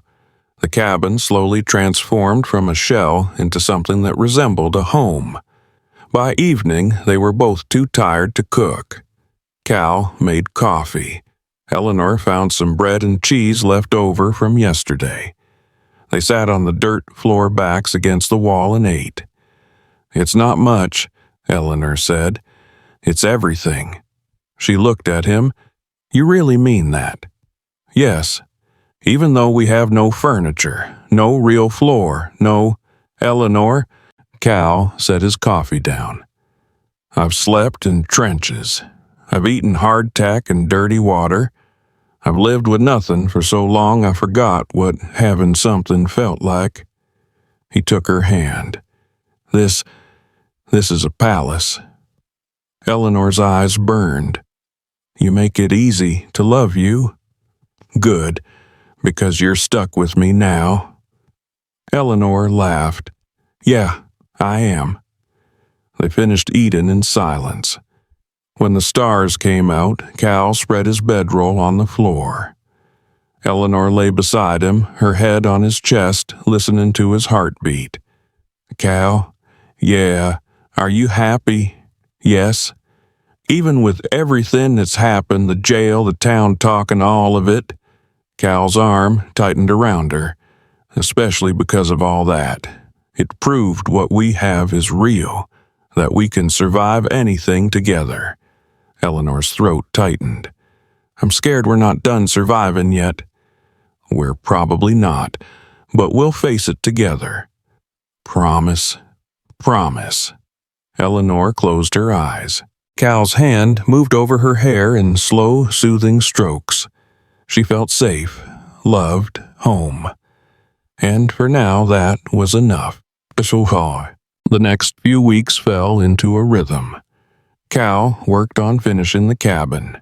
Eleanor took in sewing from the few people in town who still spoke to her. It wasn't much, but it was something. The town's hostility wore on her, though. People crossed the street to avoid her. The general store refused to sell to her unless she paid double. The church stopped acknowledging her existence entirely. Cal noticed. We could leave, he said one night. Start over somewhere else. Eleanor shook her head. I'm not running. This is my home. It doesn't feel like it anymore. Then we'll make it feel like it again. Cal looked skeptical but didn't argue. Instead, he doubled down on finishing the cabin. Windows went in, a proper door, a wood floor that he cut and laid board by board, a stove he bought from a traveling merchant. Slowly, the cabin transformed, and with it, Eleanor's spirit lifted. She started to believe they really could survive this, that their love was strong enough to withstand the town's judgment. Then winter came. The first snow fell in early November. Eleanor woke to find the world blanketed in white. She stood in the doorway of their cabin, their finished cabin, and felt a surge of pride. They'd done it. Against all odds, they'd built a home. Cal came up behind her, wrapping his arms around her waist. Beautiful, isn't it? Yes. First winter in our home. Eleanor leaned back against him. I can't believe we actually did this. I can. You're too stubborn to fail. Eleanor laughed. Look who's talking. Cal kissed her neck. Come back to bed. It's cold. We have work to do. It can wait. Eleanor turned in his arms. You're getting lazy in your old age? I'm 28. Ancient. Cal grinned and scooped her up. Eleanor squealed as he carried her back inside and kicked the door shut behind them. They spent the morning in bed, warm under layers of quilts Eleanor had made. Outside, the snow continued to fall. Inside, they created their own warmth. And for the first time in months, Eleanor felt like everything was going to be okay. She was wrong. 3 days later, Cal collapsed. Eleanor was making bread when she heard the crash. She ran outside and found Cal on the ground, his face pale, his body shaken. Cal, she dropped to her knees beside him. Cal, what's wrong? He tried to speak but couldn't. His eyes rolled back. Terror gripped Eleanor. She ran to the barn, hitched the wagon in record time, and somehow got Cal onto it. Then she drove like hell toward town. Dr. Fletcher lived on the edge of Blackwater Creek. Eleanor pounded on his door until he opened it. Miss Hayes, it's Mrs. Maddox now, and I need help. My husband collapsed. Fletcher's expression tightened, but he followed her to the wagon. Together, they got Cal inside and onto the examination table.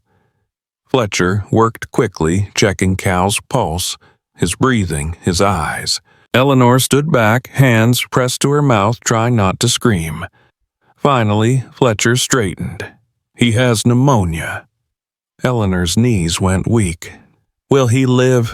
I don't know. It's advanced. If I'd seen him earlier, he was fine this morning. Pneumonia can progress quickly, especially in someone who's been through physical trauma recently. Fletcher met her eyes. He needs constant care, warmth, fluids, rest, and even then, what? Fletcher's silence was answer enough. Eleanor's vision tunneled. No, you're going to save him. I'll do everything I can, but you need to prepare yourself. Don't. Eleanor's voice broke. Don't tell me to prepare. Just save him. Fletcher nodded. I'll need to keep him here, at least for a few days. Then I'm staying too. Mrs. Maddox, there's no room. I don't care. I'm not leaving him. Fletcher sighed, but didn't argue. He set Eleanor up in a chair beside Cal's bed and left to prepare medicine. Eleanor took Cal's hand. It was burning hot, his skin slick with sweat. Don't you dare leave me, she whispered. You promised you'd stay. Cal didn't respond. His breathing was shallow-labored. Eleanor pressed her forehead to his hand and prayed harder than she'd ever prayed in her life. She'd survived losing James. She wouldn't survive losing Cal. She couldn't. Eleanor didn't leave Cal's side for 3 days. Dr. Fletcher brought her food. She didn't eat. He brought her water. She drank only when he insisted. Her world narrowed to Cal's labored breathing, the rise and fall of his chest, the fever burning through him like wildfire. On the second night, his breathing stopped. Eleanor's heart seized. No. She shook him, hard. Cal, breathe.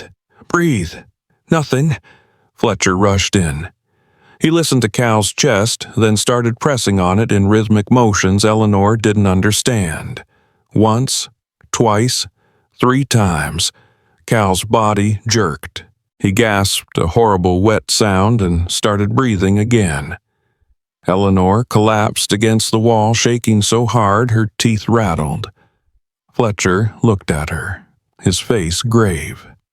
Mrs. Maddox, you need to rest. If you get sick, too, I'm not leaving him. You're no good to him dead. I'm no good to him without him either.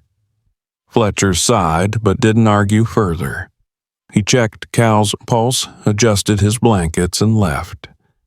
Eleanor returned to the chair beside the bed. She took Cal's burning hand and pressed it to her cheek. You promised, she whispered. You promised you'd stay, so fight. Please, Cal, fight. His eyelids fluttered but didn't open.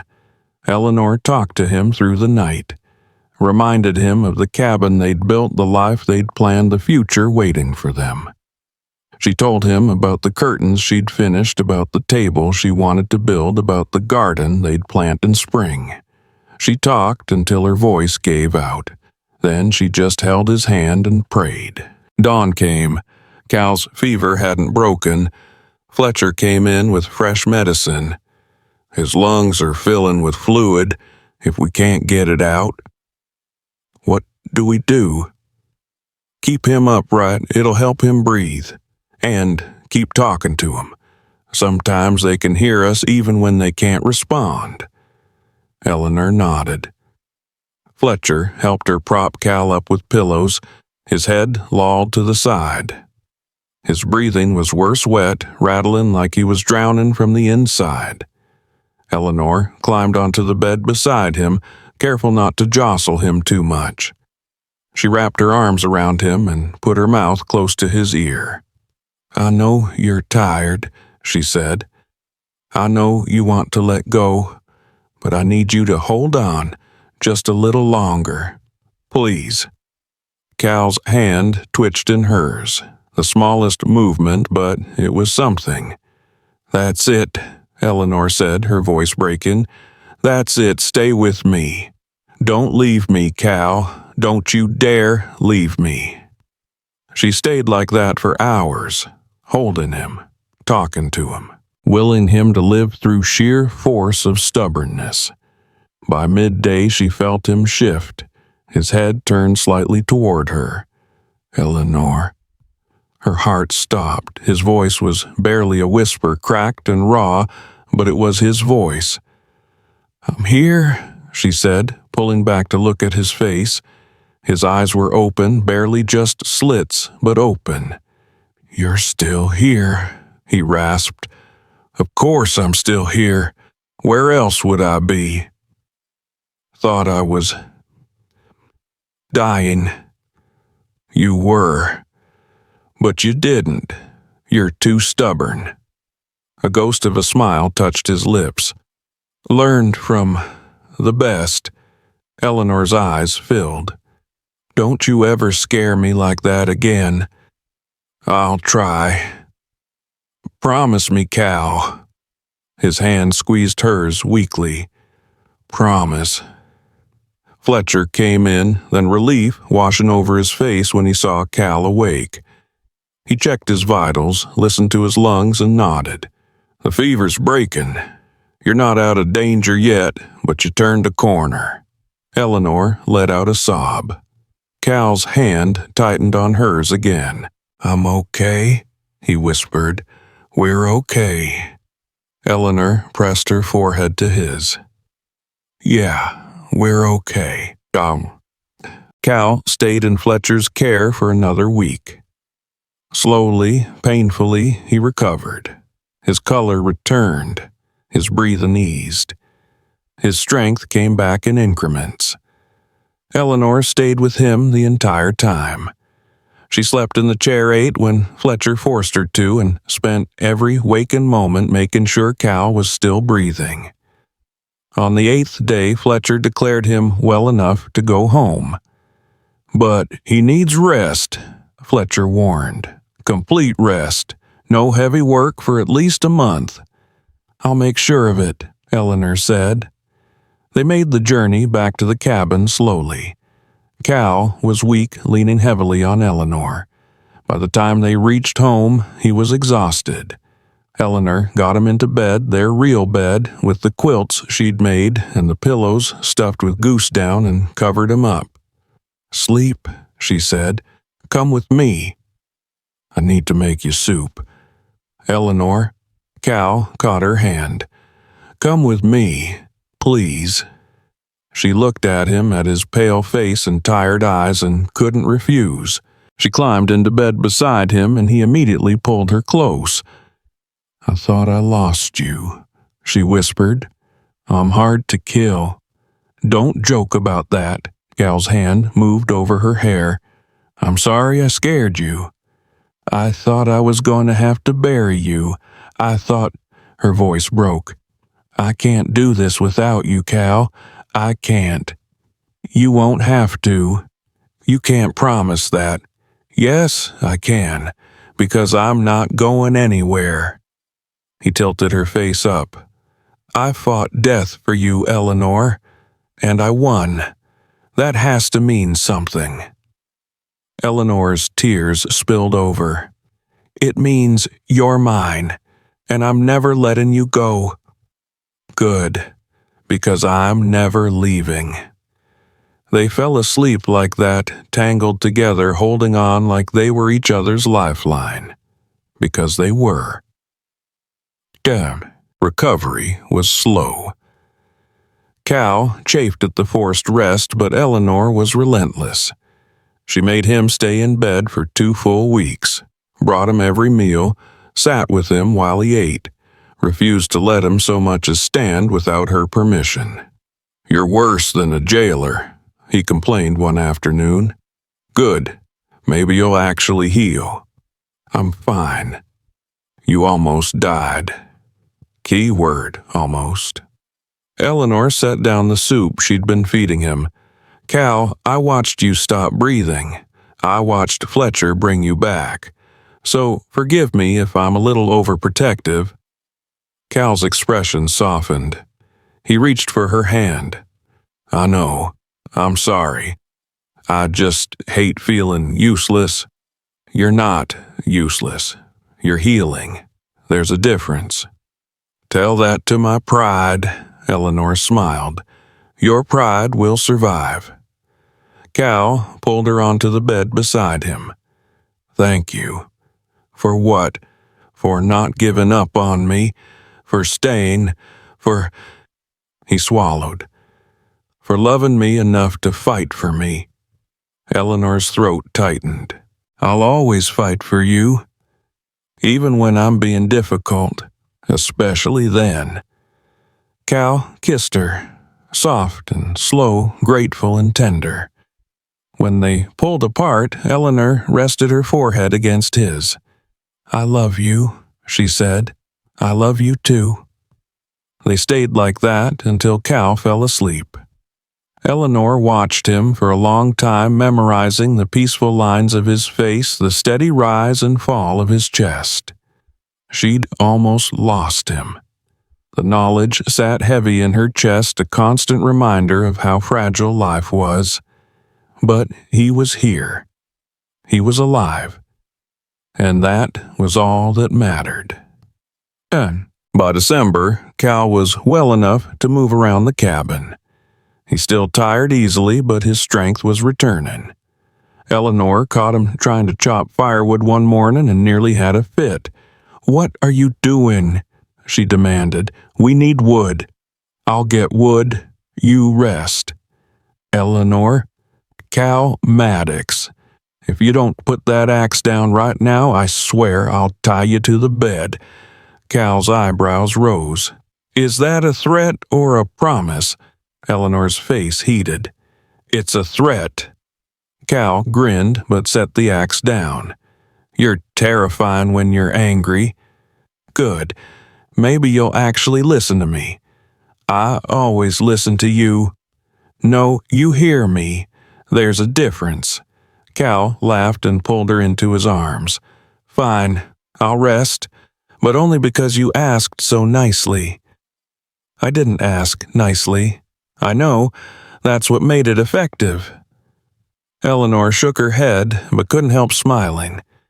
Even when he was frustrating, he was hers, and she wouldn't trade that for anything. The first real snow came in mid-December. Eleanor woke to find the world transformed, white and quiet and beautiful. She stood at the window watching it fall and felt Cal's arms come around her from behind. "Beautiful," he said. "Yeah." "First real winter in our home." Eleanor leaned back against him. "We made it." "We did." She turned in his arms. "I wasn't sure we would. After you got sick, I thought, I know, but we did. We survived." Eleanor's eyes burned. Together. Together. They stood like that, watching the snow fall, holding each other. Outside, the world was cold and harsh, but inside they had warmth. They had each other. And that was enough. Christmas came quietly.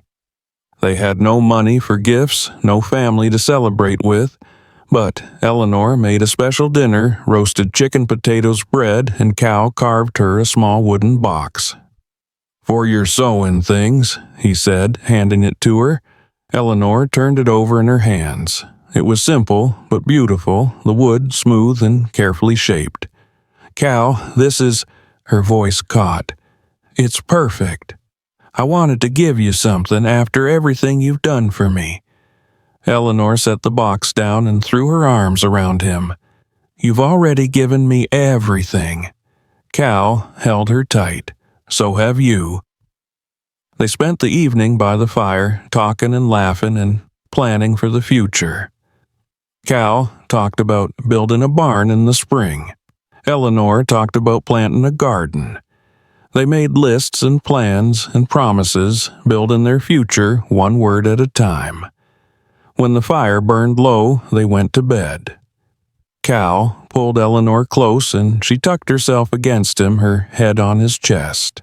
"Cal, yeah, are you happy? Yes, are you?" Eleanor thought about everything they'd been through, the fire, the town's judgment, the near death, the constant struggle. And despite all of it, she realized the answer was simple. "Yes, I am." Cal kissed her head. "Good. because I plan on keeping you happy for the rest of our lives. That's a long time. I know. I'm counting on it. Eleanor smiled in the dark. I love you. I love you too. Toned. Spring came slowly. The snow melted. The ground thawed, and with it, new life emerged. Eleanor discovered she was pregnant in March. She'd suspected for weeks, but hadn't said anything, afraid to hope, afraid to jinx it. But when Dr. Fletcher confirmed it, joy flooded through her so intense it hurt. She told Cal that night. He was outside working on the barn frame he'd started building. Cal? He turned, wiping sweat from his forehead. Yeah, I need to tell you something. Something in her voice made him set down his hammer. What's wrong?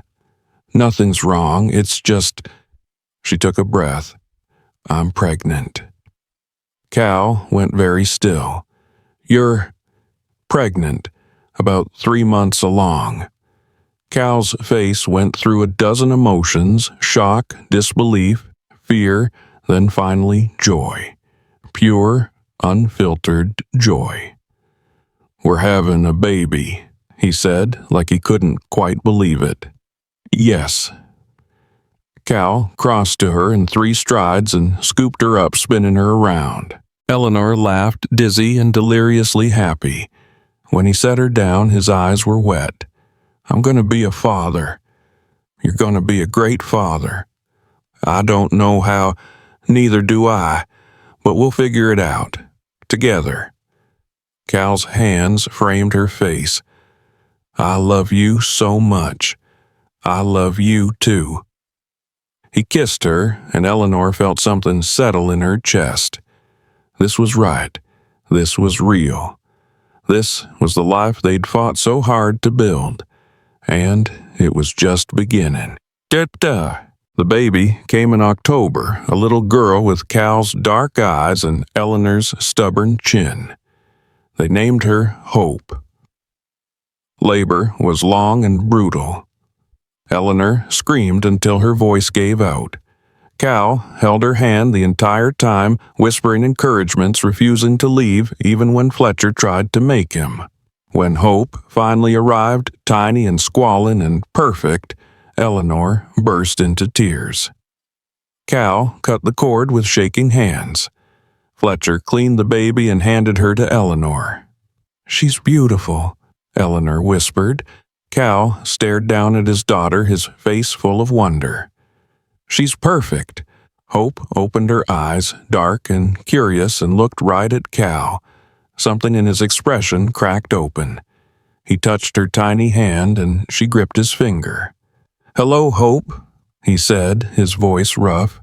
I'm your father, and I promise I'm going to spend every day of my life making sure you know you're loved.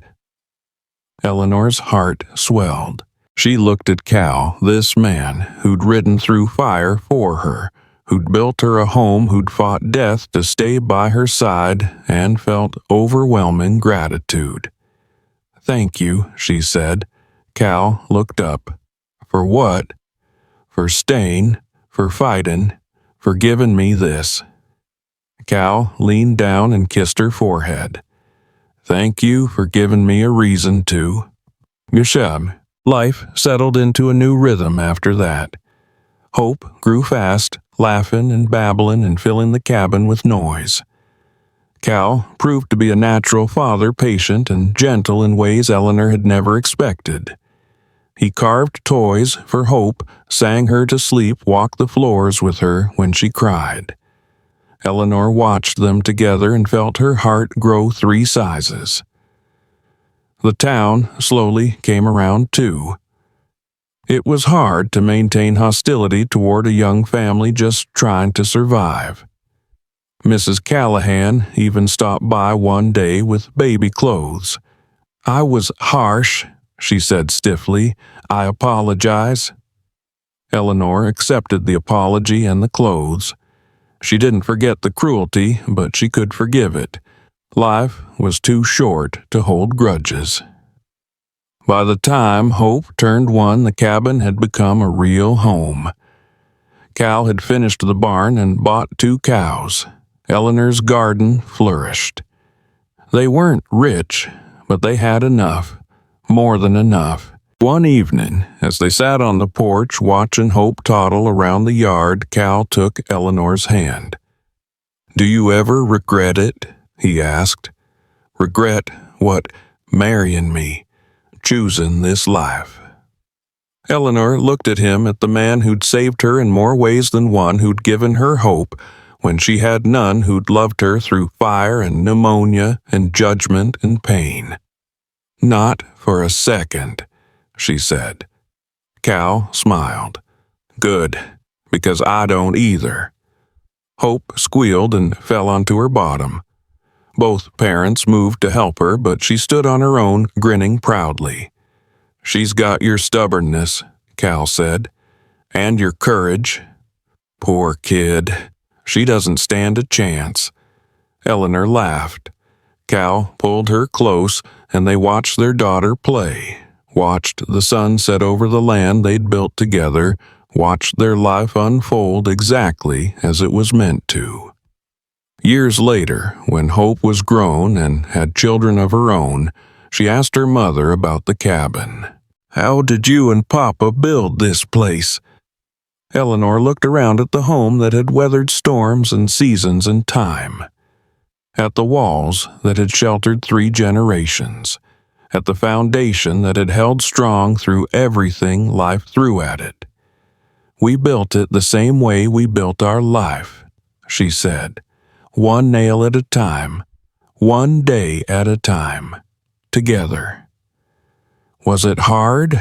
Eleanor thought about the fire, the fear, the judgment, the near death, thought about all the moments she'd wanted to give up, all the time she'd been terrified it wouldn't work.